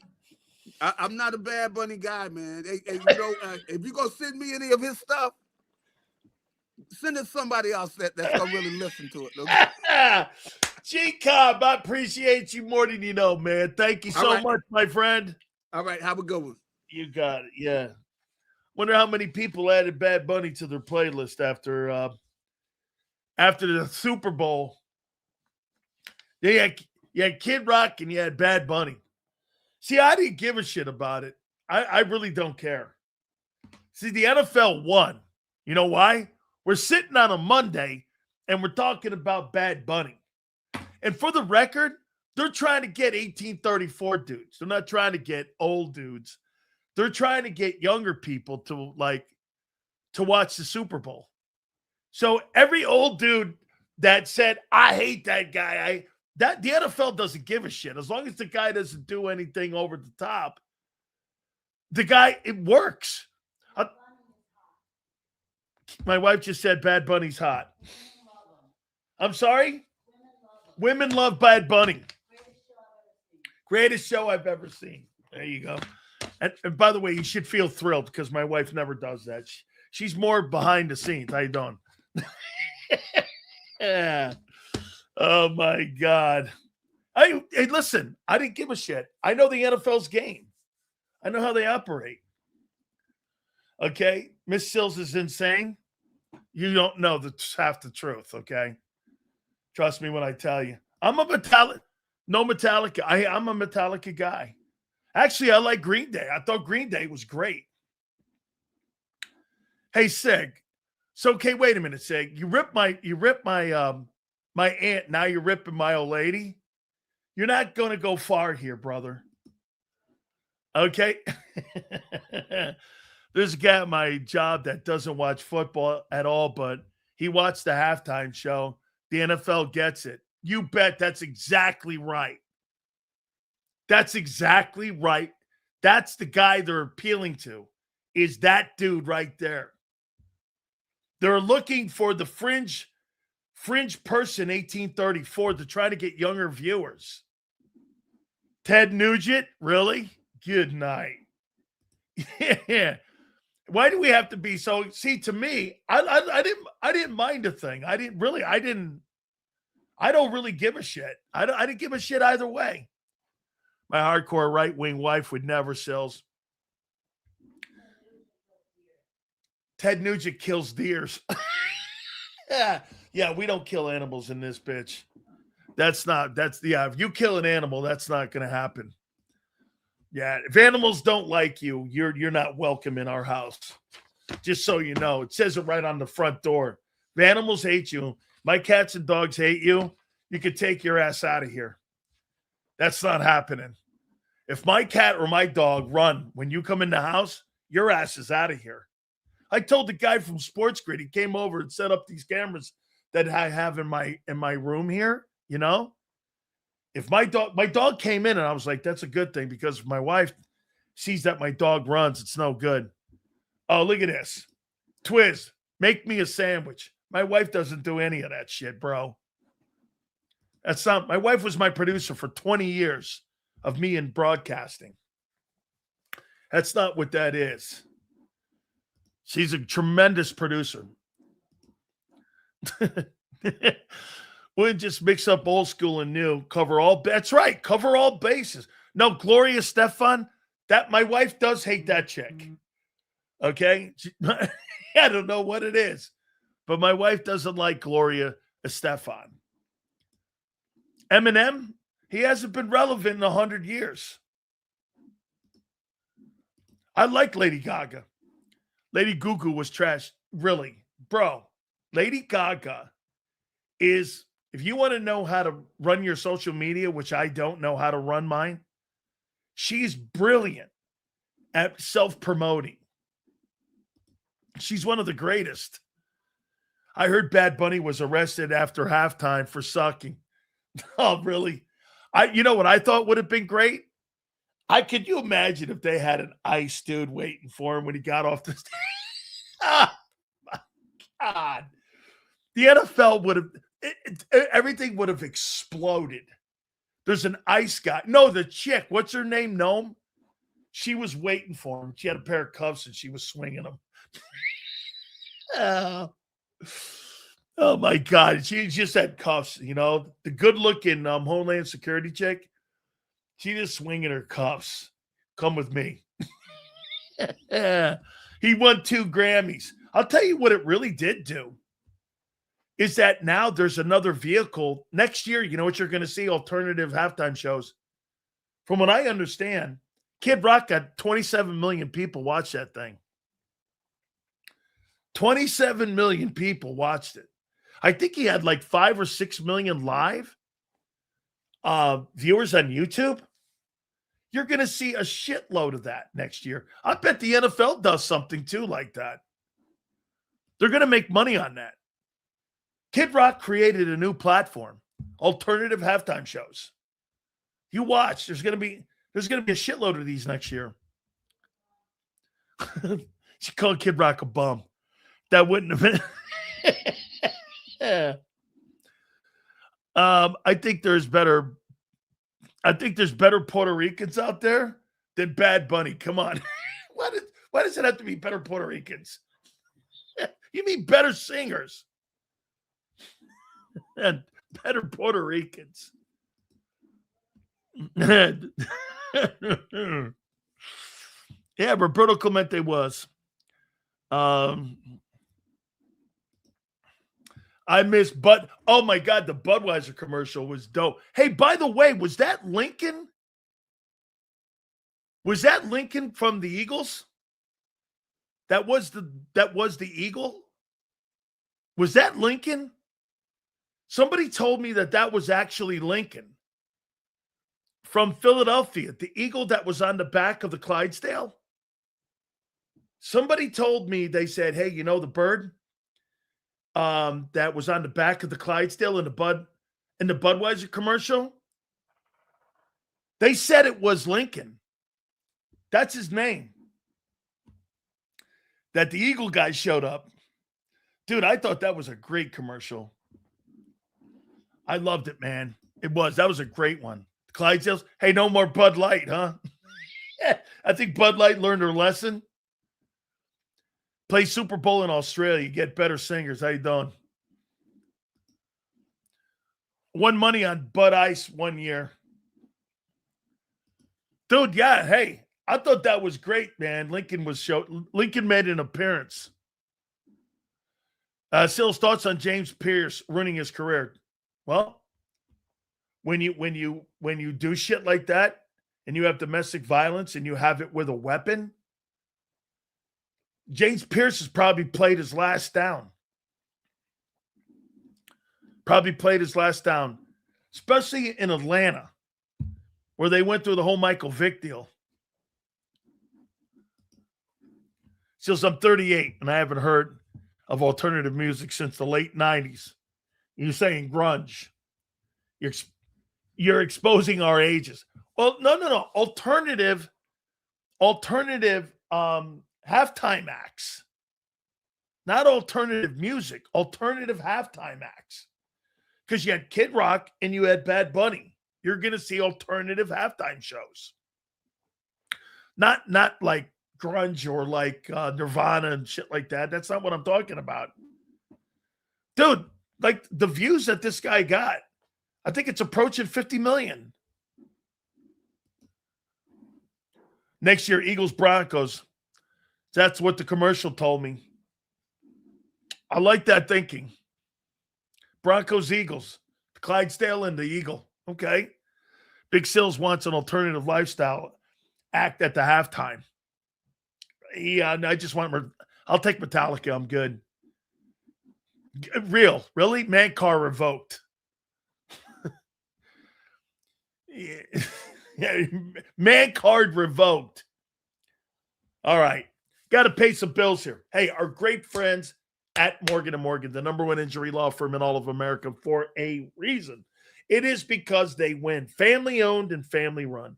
Folks, tell you about the story all the time in Pennsylvania where a family was offered initially $650K in a settlement. Morgan & Morgan went in and got over $30 million recovered for that family. Same down in Florida there, it was $350K. They ended up getting $12 million. I'm telling you, there is no firm when it comes to injury law firms like Morgan & Morgan. Nobody beats Morgan & Morgan because of their team of attorneys. Do me a favor. Go to forthepeople.com/big sales or pound love 529. That's forthepeople.com/big sales or pound love 529. And do me a favor. You tell them Big Sil sent you.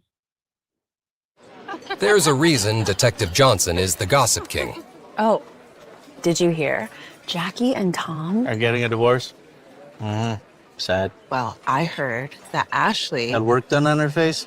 Yeah, oof. Just like there's a reason Morgan & Morgan is America's largest injury law firm. Injured? With over $25 billion recovered for our clients, there's a reason to go big. bathroom. Okay. Morgan & Morgan, America's largest injury law firm. Oh, okay. Ignite your nights with free live entertainment daily, only at Live Casino and Hotel Philadelphia's Center Bar. 7 days a week, enjoy some of the region's top party bands, performers, and DJs as they take the stage in the heart of the casino action. Great cocktails, live music, and lively moments. It's all happening at Center Bar at Live Casino and Hotel Philadelphia. Visit livecasinophilly.com for more details and the complete list of upcoming events. Must be 21 or older. Gambling problem? Call 1-800-GAMBLER. This is Eric. When he got injured in a car accident, he called Morgan & Morgan. He not only gets a lawyer, he gets trial lawyers like Sam and Jessica, who are in it to win it. He gets his own investigators with briefcases, leather ones. And if you ever have questions, our customer service folks keep things rolling. Injured? We're your army. Morgan & Morgan, America's largest injury law firm. Welcome to the Jet Setters and the High Rollers, to the Shot Takers and the Tastemakers. Welcome to the Viewfinders, the Thrill Seekers, and the Night Owls. Welcome to everything you could possibly want on one 5-mile island. Welcome to the Wildwoods. Book your stay today. In our hometown, we all look out for each other. We go the extra mile to lend a helping hand. Thank you. We step up to keep our communities going strong. And at Independence Blue Cross, we're here to keep you going strong. We've been deeply rooted in our communities for more than 85 years. And that connection to members has earned us our spot as the #1 health insurer in the region. So while you look out for your neighbors, know IBX is always looking out for you.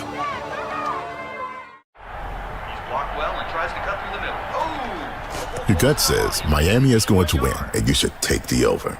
Your gut also said your NFC selfies would only go up in value. They didn't. But your head is on Sports Grid and knows the QB is in concussion protocol. The backup has a 45 QBR against the zone coverage. The New York D has the most sacks in the league. So yeah, trust your head. It's smarter to be on Sports Grid. EAGLES.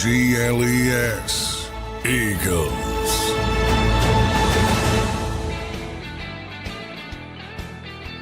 Big Sales National Football Show. Appreciate you guys coming aboard. Do me a favor. Please hit the like button. Thank you guys very much. I think this has been one of the most active so far off seasons for Nick Sirianni. Would you not agree?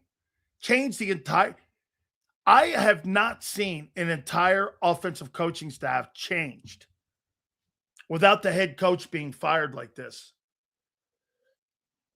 I mean, they changed. They changed the entire offensive approach and style of play. I disagree with Gary.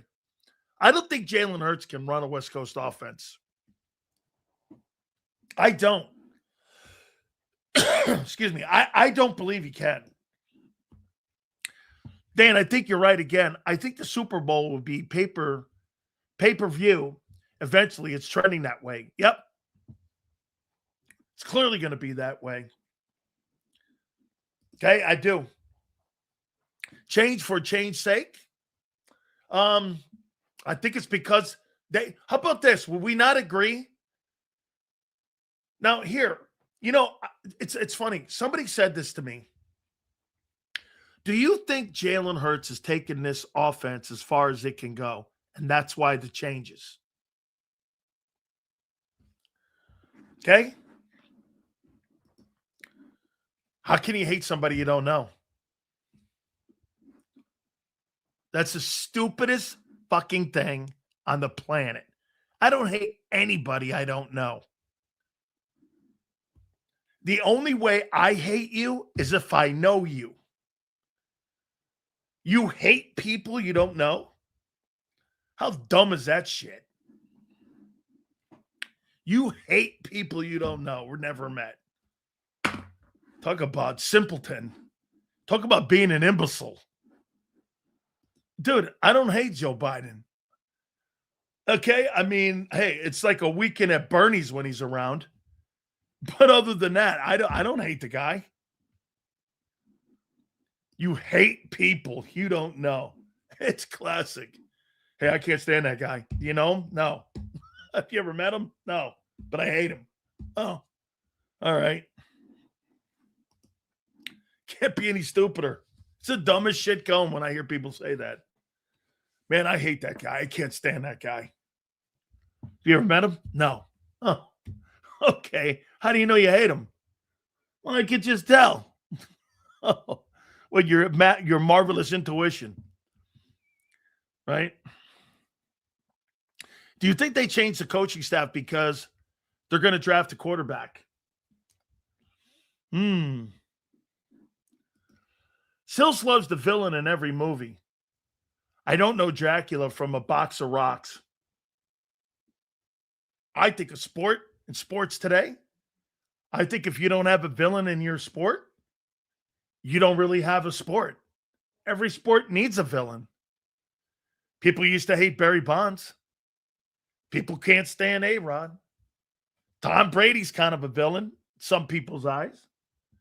Villains are great in sports. Nothing wrong with a villain.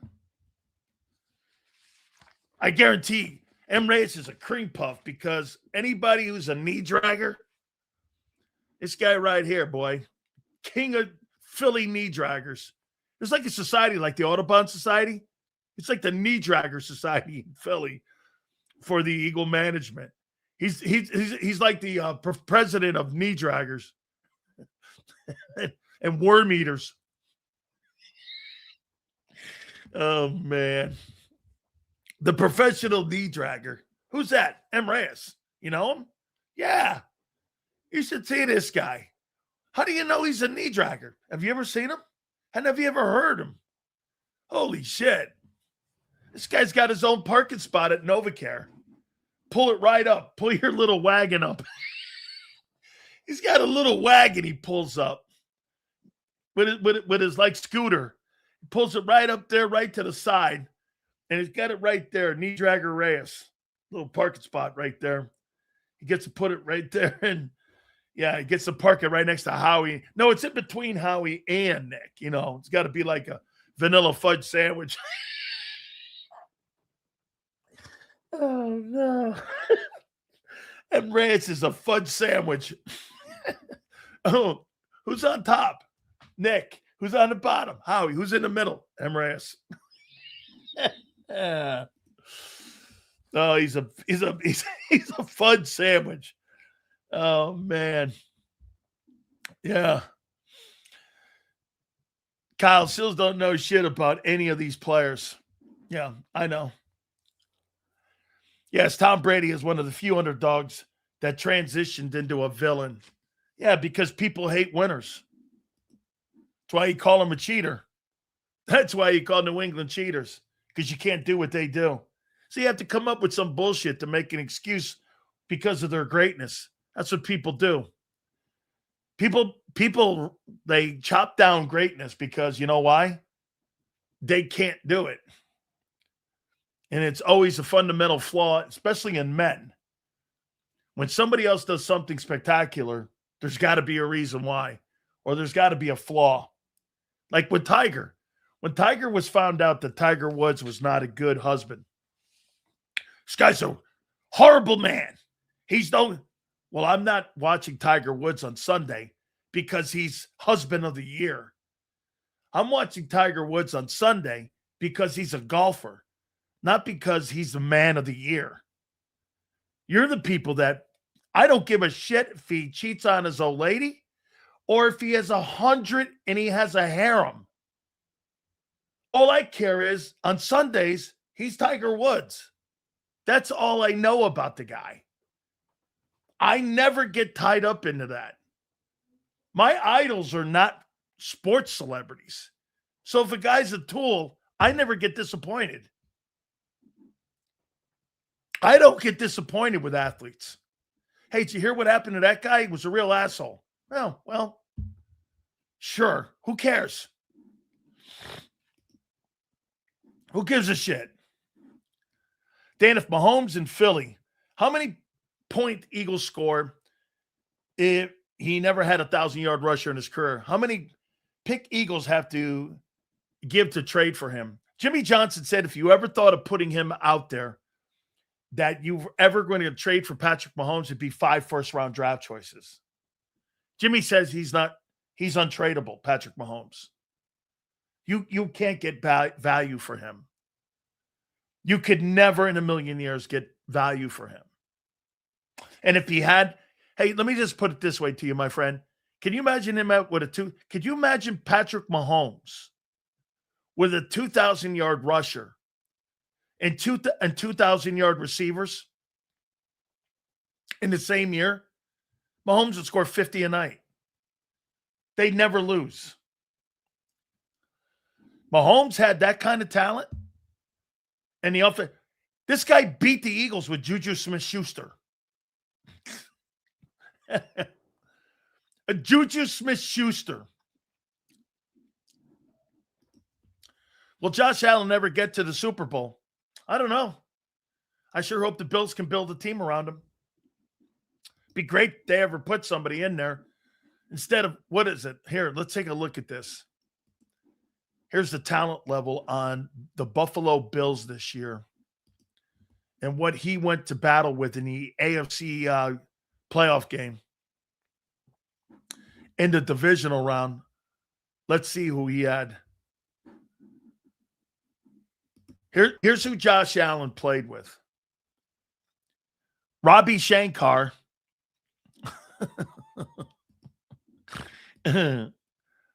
Robbie Shankar. Dawson Knox. Keon Coleman.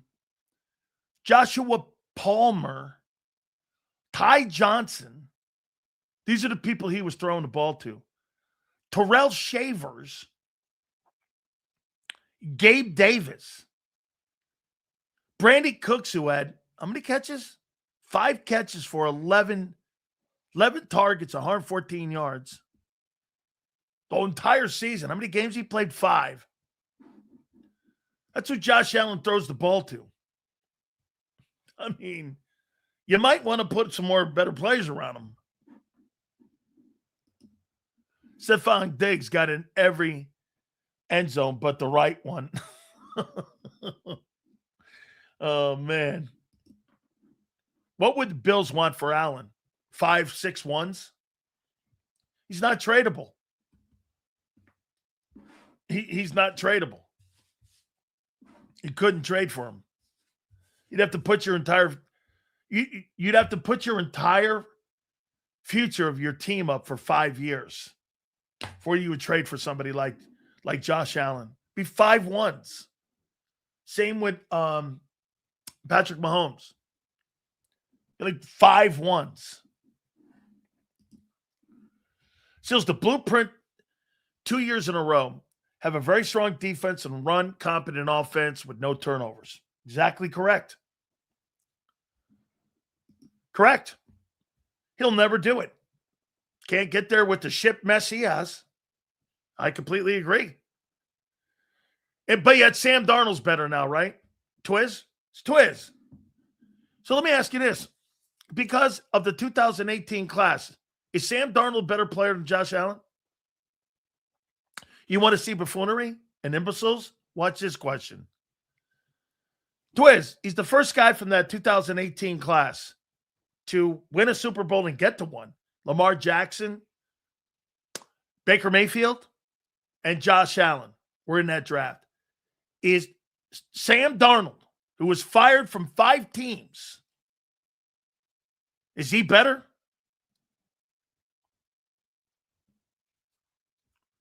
Is he better than Josh Allen? Twiz, is he better? Yes or no? Wait. He won a Super Bowl. He won a Super Bowl. So in your way, he must be better. No? Sam Darnold's better. Right? So wait a minute. Wait a minute, though. I mean, Sam Darnold was fired from the Jets, Carolina. San Francisco moved off him. Hell, Minnesota moved off him. He won 14 games. He's on his 5th team. He's the first quarterback in NFL history to be on 5 teams and win a Super Bowl. Is he better than Josh Allen?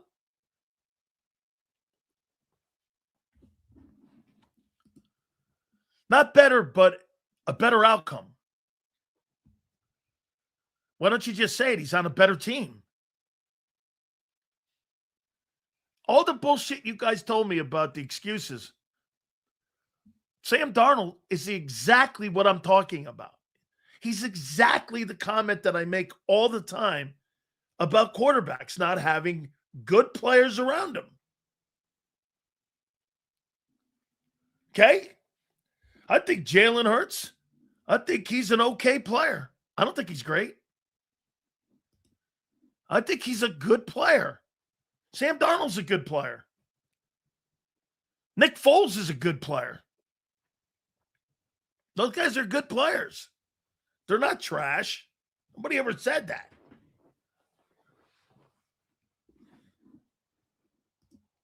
The question is, no. The question is Sam Darnold better than Josh Allen?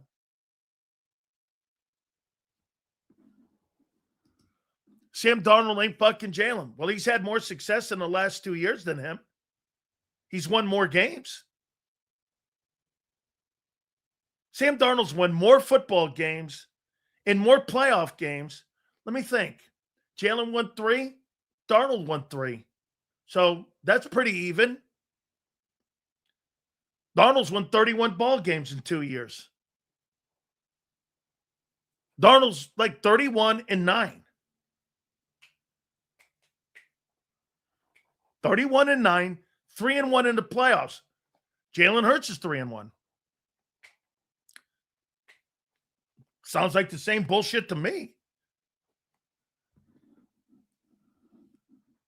I mean, Sam Darnold, elite. No, but Sam Darnold has positioned himself with better run organizations with better talent around him. Huh. That's kind of what I've been saying the last, 4 years about Josh? He doesn't have that.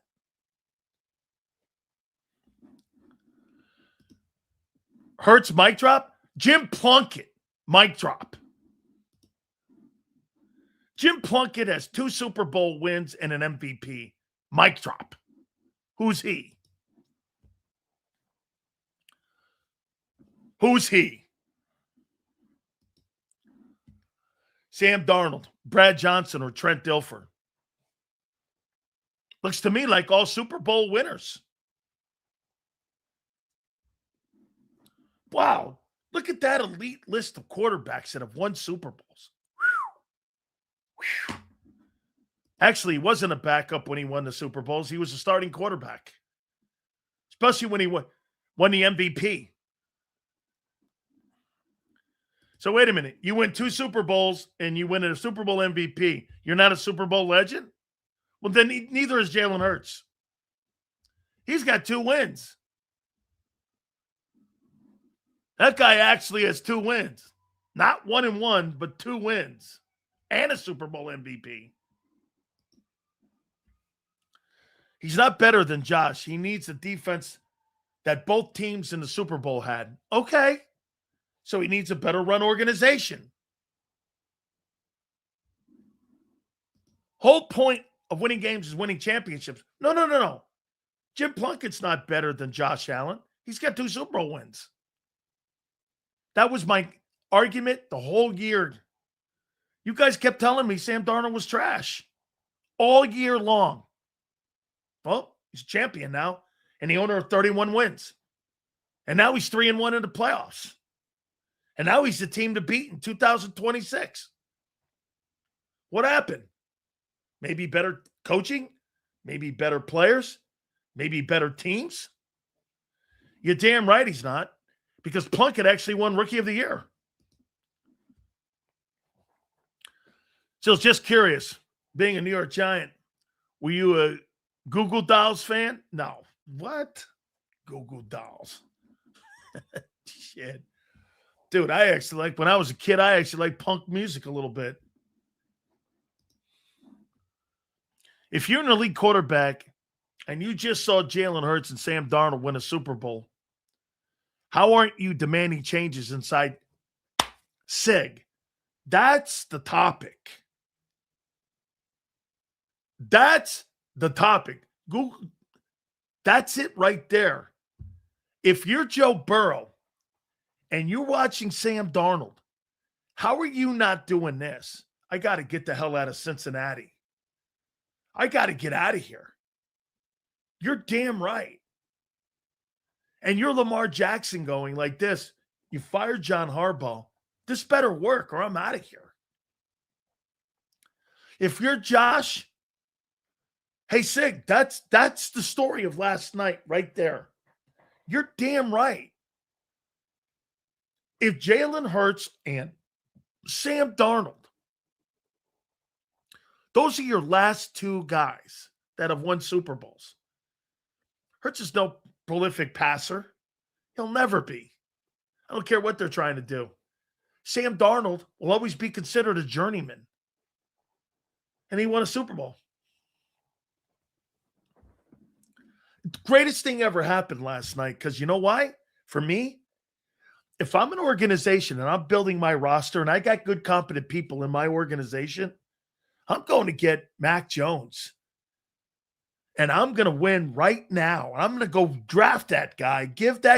I'm going to give the 49ers a 2nd-round pick. And I'm bringing that guy to my city. If I were the New York Jets, I would fire Aaron Glenn and I'd put a guy like John Gruden's ass in there and I'd go get Mac Jones. I'd give the 49ers a 2nd-round pick and say, let's build an offense. And let's build a running attack and defense. I wouldn't be giving Sauce Gardner away. The Jets are such a train wreck. They'll never think like that. You give away Quinnen Williams, and you give away Sauce Gardner. The fuck are you doing? I mean, you're never going to win in New York. You're just not going to win. Trevor Lawrence will win the next Super Bowl. I like that Jaguar team. By the way, that guy that I told you about, Devin Lloyd, they may franchise tag him. That's $26 million if they franchise tag his ass. What kind of year did Devin Lloyd have a year ago? I don't know how many sacks he had. I think he made the All-Pro team. If you remember right, I told you guys to draft him. I thought he was a great player at Utah.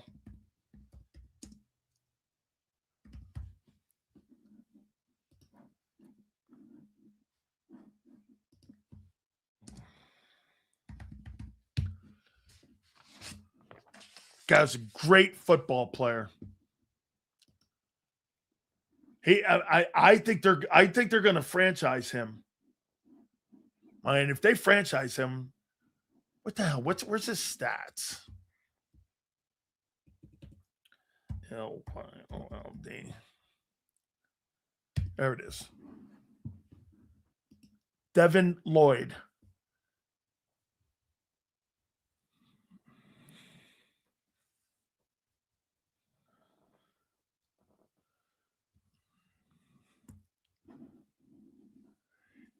AP second. Pro Bowl. Guy had 81 tackles, 6 TFLs, sack and a half. He's not really a sack guy, but he's a great off-ball dude. Played 15 ball games, had an interception this year, 99-yard return. And he's a Pro Bowler this year. Kid's a great football player. He is, man. He's great. Allen would be better if he didn't have to win so many games. They're wasting his prime. Yeah, hey, Michael, it'd be great one game when he didn't have to win the football game all by himself. Hurts can play like shit. Sam Darnold can play okay, and they win. Those are the great teams. That's what you want your quarterback. You want to be able to win a game without your quarterback. You know how hard it is to do that? That's what's separating guys like John Schneider and Howie Roseman. They build football teams. They don't build elite quarterbacks. They're not winning games. Russell Wilson, he's a good player. He's not a Hall of Fame guy. Do you know who Russell Wilson is? He's a tick up from Donovan McNabb. He's a little better than McNabb. If the Eagles so much better, could Nick still be out the door to keep his young staff together? I really think Nick, this is a huge year for him. It really is. So it's time for Allen to put pressure on the organization to give him more talent. Dude, that's exactly what last night did. There is no question. That's exactly what he did last night. Allen and Dak can cry together how their organizations did them dirty. Same as the Eagles with McNabb.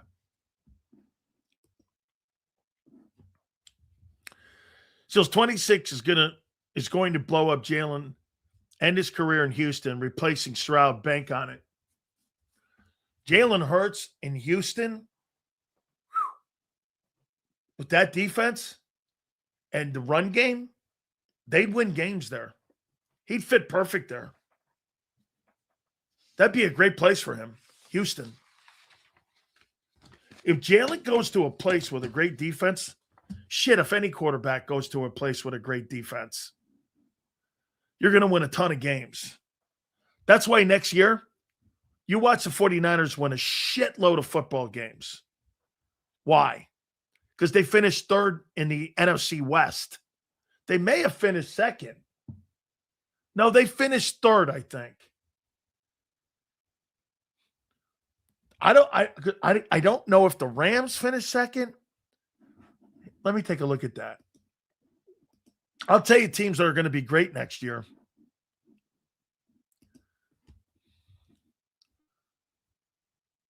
The Bills are going to be great. They didn't win the division. They're going to win a boatload of games. The Ravens are going to win games.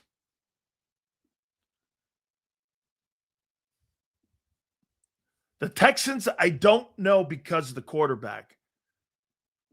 The Chargers are going to win a shitload of games. And you know who else is going to win a ton of games? Bank on this. The Chiefs will win 13 ball games next year. They finished third in the AFC West. So they're going to get a lesser schedule. Cowboys are going to win more than 7. The Commanders are going to win more because they finished third in the East. Lesser schedule. Remember, the Commanders won the division. They had a harder schedule. They're not going to have that coming up. The Bears are going to regress. The Lions are going to win that division. You watch. The NFC North, they're going to win it. Packers are going to win more games. The Bears are going to fall back to like 8 wins. NFC, the Bucs are going to win games because they finished second in the South. Carolina will fall back. Atlanta's going to win a shitload of games. They finished third. And in the West, okay, the 49ers finished third. They won 12 games. The 49ers are going to get an easy schedule again. This last year, they had one of the worst and easiest schedules. Well, they're going to have the third easiest schedule. They finished third in the West. They're going to win north of 12 ball games again. Easier to schedule, gods. New England's going to fall back. They're going to fall back. Even as wide receivers were talking shit on the sidelines during the Super Bowl. Watch it again. Who's wide receivers? Drake Maye's? Let's take a look at who Drake Maye's wide receivers were in that game. You're making it sound like these guys are somebodies. Let's see. Mark Hollins, Demario Douglas were the receivers in the game. Stephon Diggs had 3 catches for 37. And Hunter Henry, who I like, had 3 catches for 31. Who are these? Who's Mac Hollins and Demario Douglas? They're nobodies. They got to replace them dudes anybody. That's why they're going to go out and get AJ or try to get AJ.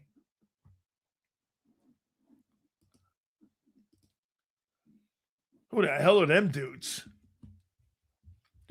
I'm not sure how you could say Jalen is elite when he's in the bottom in passing. He's not.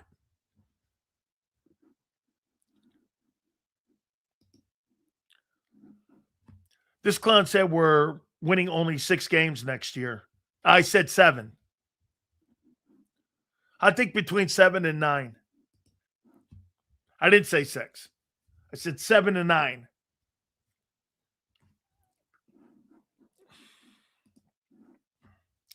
She says, you think the Pats will call Howie and offer 31 for AJ?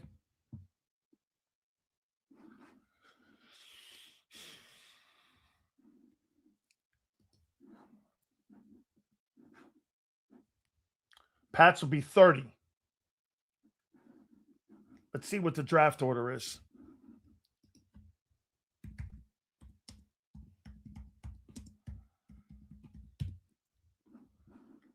Here's the draft order. New England's picking 31st. The Eagles are picking 23rd. Bears 25. Broncos 30. Rams 29. Texans 28. 49ers 27th. So 31st pick for AJ.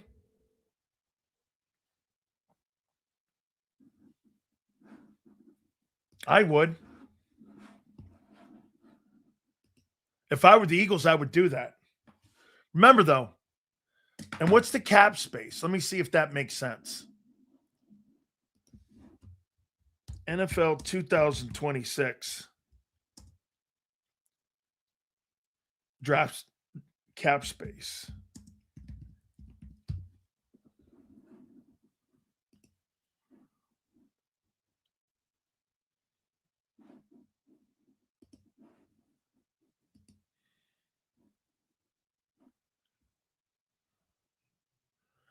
New England is $33 million right now in cap space. They're 12th in cap. Get rid of Diggs, free some money up. They got $33 million. They could do it.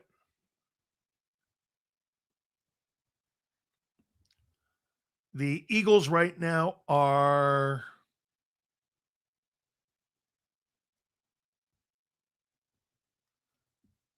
Philadelphia's cap space is 19th. They have $9 million, about $10 million bucks.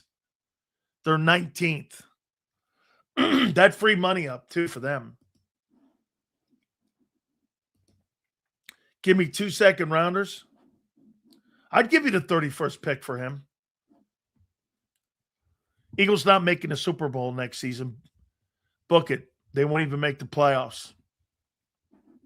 Let's see what they do. Let's see what they do. Jules, what do you think about the new Ring doorbell feature? Provide a picture with the dog. It scans all doorbell. Scary hours. Human scanner. Like, what's up with the... Look at Paul. Look at his profile picture. My God, look at the profile picture. That's Steve Young cropping out Jalen Hurts out of the Legends picture at the Super Bowl. Look at that profile pic. Oh man. Yeah. Oh my God. That's the pick. How can they find Sills and Pump if they get out of their kennel? Man, do you need better material? You got to go hang out at Novacare a little more. Hang out under those desks that you hang out at. Pump wears it. Hey, man, that's some hat, Pump. That's some profile picture there, man. Yeah. Oh, my God. Yeah. I'm throwing away my Ring doorbell. Yeah. Look at that here. That picture's dope. Yeah, and Steve Young's picture of all the Super Bowl MVPs. That's what Hurts looks like in that picture. Holy shit. Is that fucking funny? Still Hurts look like Christian Laettner.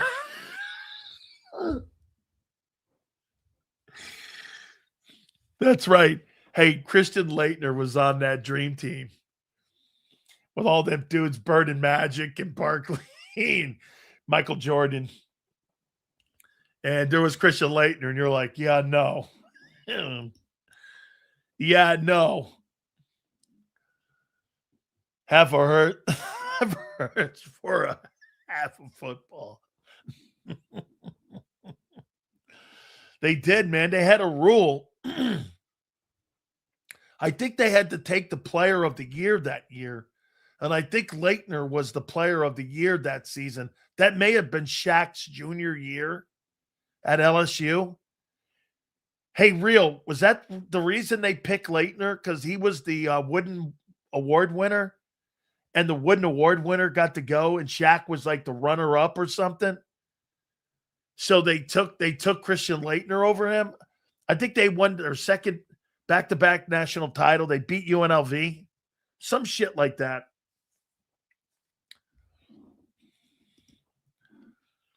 Love how everyone clown Jalen all the time. It's great. No. Dude, I told you he's a good football player. You put him in a room with Montana and Tom Brady. It's a different conversation. Yeah, I mean, Christian Leitner, Shaq. I mean, that's kind of embarrassing. Shaq did. He got robbed, man. I'm a huge O'Neal fan. However, I do think that talent-wise, Akeem Olajuwon, better free throw shooter, better perimeter shooter, better defender. Akeem was underrated, dude. Akeem was a great player. Shaq was a power player. But Olajuwon could do it all. 35 and 14, shoot free throws, 80-some%. I think he won the Defensive Player of the Year 2 times. Just it's tremendous. Jalen Bridgewater? No, not Jalen Bridgewater. It might have been. I know they needed to take one cut. Yeah, I thought they took Leitner over Shaq because he was the player of the year. And it was O'Neal's junior year, I think, at LSU. 92? Yeah, I don't think Shaq was in the NBA then. I think he was still at LSU. And yeah, and Leitner's teams went back-to-back national titles. And I forget who they beat in the I know they beat UNLV because UNLV spanked them the year before. Then they won. Then they may have beat North Carolina. I don't remember.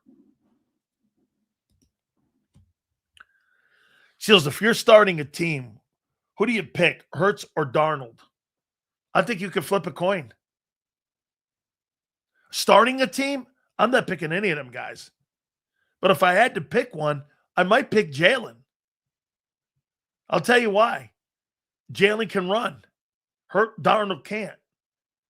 If I'm going to pick a team that's already established, I'm picking Darnold.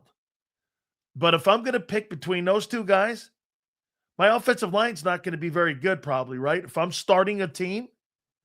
So my quarterback has to be able to get out. It has to be able to run. So I'm probably going to take Hurts. But if I have already built the team and I've got really good players on it, I'm going Darnold because he can throw the ball. Hurts can't. But to start a team between those two guys, like, how about this? If you're going to pick between Jalen Hurts and Tom Brady and start a team from scratch, are you picking Tom Brady? Probably not. He's going to get murdered. He can't move. If you don't have an offensive line, he's going to get murdered. Hurts can run. Brady can't. No, he can't. He's not that great throwing the ball. That's why you fired all your coaches. With the Eagles cap situation, which is not horrible, it's $10 million. They'll redo deals. I would think they're probably going to do Lane and Mulata, maybe even Hurts to free up more space. I don't know how they get better next year. The problem is really in your two guys in the middle of your offensive line. I think is your problem. Your center and your guard are going to kill you. Jalenite. Hey, Sills, what do you think about Lindsey Vonn's performance in the Olympics? Hey, man, her crashing like that, I give her a lot of credit for trying to go out there at 41 and competing with 21-year-olds. I love Breezy. That was awesome going down that downhill and then her winning the gold. Big Breezy fan. Also, too, Francesca Lola Brigida, the Italian speed skater. That's my new chick. 8 wins next year. I said before, all the new hires. Okay? With no ACL, they shouldn't have let her compete. Bro, you can't tell somebody like that, hey, guess what? Sit down. No way. Dude, you can heal from a knee. You're never going to heal a heart if you don't give it one last try. I have no problem with it. Good for her. I don't believe she completely tore ACL. I've never seen anybody walk on a completely torn ACL. So I don't believe that. I do believe she was hurt. And then when she fractured her leg, obviously. So, I mean, she goes, the Eagles maxed out all their extensions. Only one left is Hurts. Lane already is signed until 32. Whew, I didn't know that. She almost died? From what? She was in cardiac arrest? She almost died from what? A broken foot? Or a broken leg? Huh. I hadn't heard that one. Hurts still can move, but he's not a spring chicken anymore. She was look, I think she was hurt. She said multiple times she had no ACL and a complete tear. Dude, complete tears, ACLs. You're telling me then, so an NFL guy can get out there and jump over footballs and jump over balls and jump up and down, go down a hill. So you're telling me those football guys, when they tear their ACL up, so Carson Wentz was lying? When Carson Wentz tore his ACL out, he was lying? And so he just sat out the rest of the year? I don't think so. Theismann almost died from a broken leg. No. Theismann almost died because it ruptured his artery. And it ruptured the artery. Her artery was not ruptured.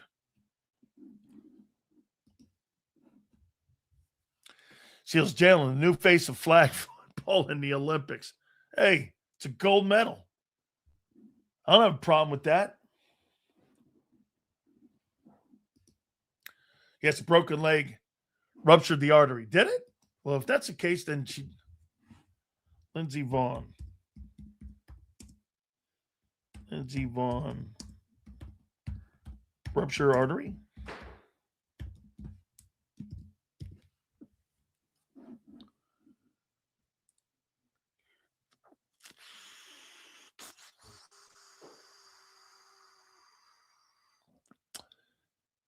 Complete tibia fracture. I don't see anything about a ruptured artery. The ACL was ruptured? Okay. Yeah, I don't see anything about an artery being ruptured. Yeah, artery being ruptured, that almost kills you. I've actually seen that on a football field where a guy's laying in front of me, blood squirting everywhere like a water fountain, and it's just squirting out like that. And I've actually seen that. I saw a guy's ankle go completely. My wife was with me. She was my girlfriend then, and I was on a field. The bone shaft went right through the guy's foot. The bone went right through his cleat.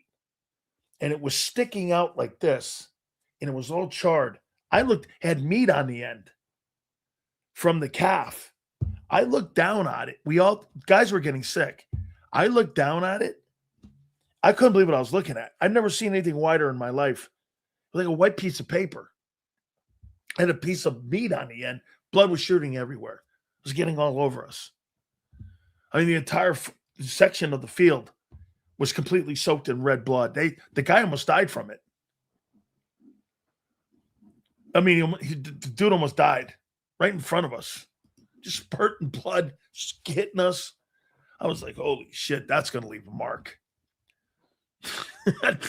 Hey, all right, guys, let me do this.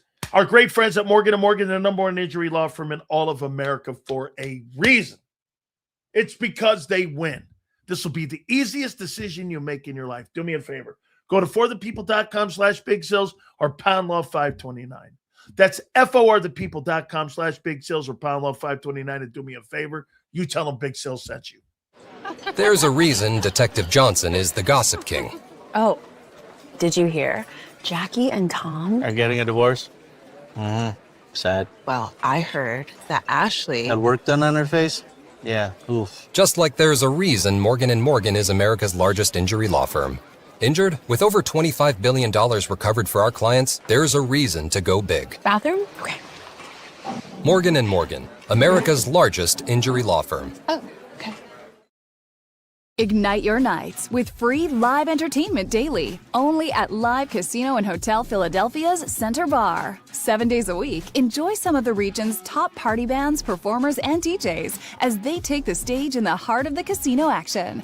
Great cocktails, live music, and lively moments. It's all happening at Center Bar at Live Casino and Hotel Philadelphia. Visit livecasinophilly.com for more details and the complete list of upcoming events. Must be 21 or older. Gambling problem? Call 1-800-GAMBLER.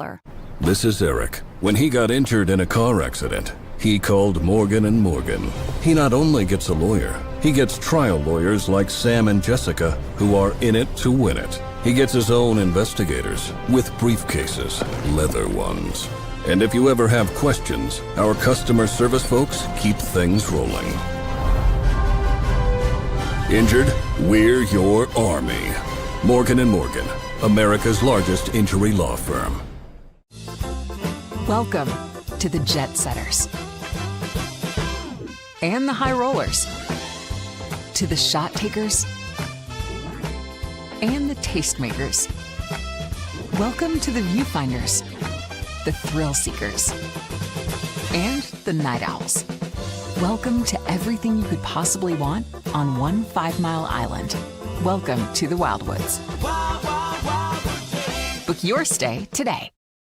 In our hometown, we all look out for each other. We go the extra mile to lend a helping hand. We step up to keep our communities going strong. And at Independence Blue Cross, we're here to keep you going strong. We've been deeply rooted in our communities for more than 85 years. And that connection to members has earned us our spot as the #1 health insurer in the region. So while you look out for your neighbors, know IBX is always looking out for you.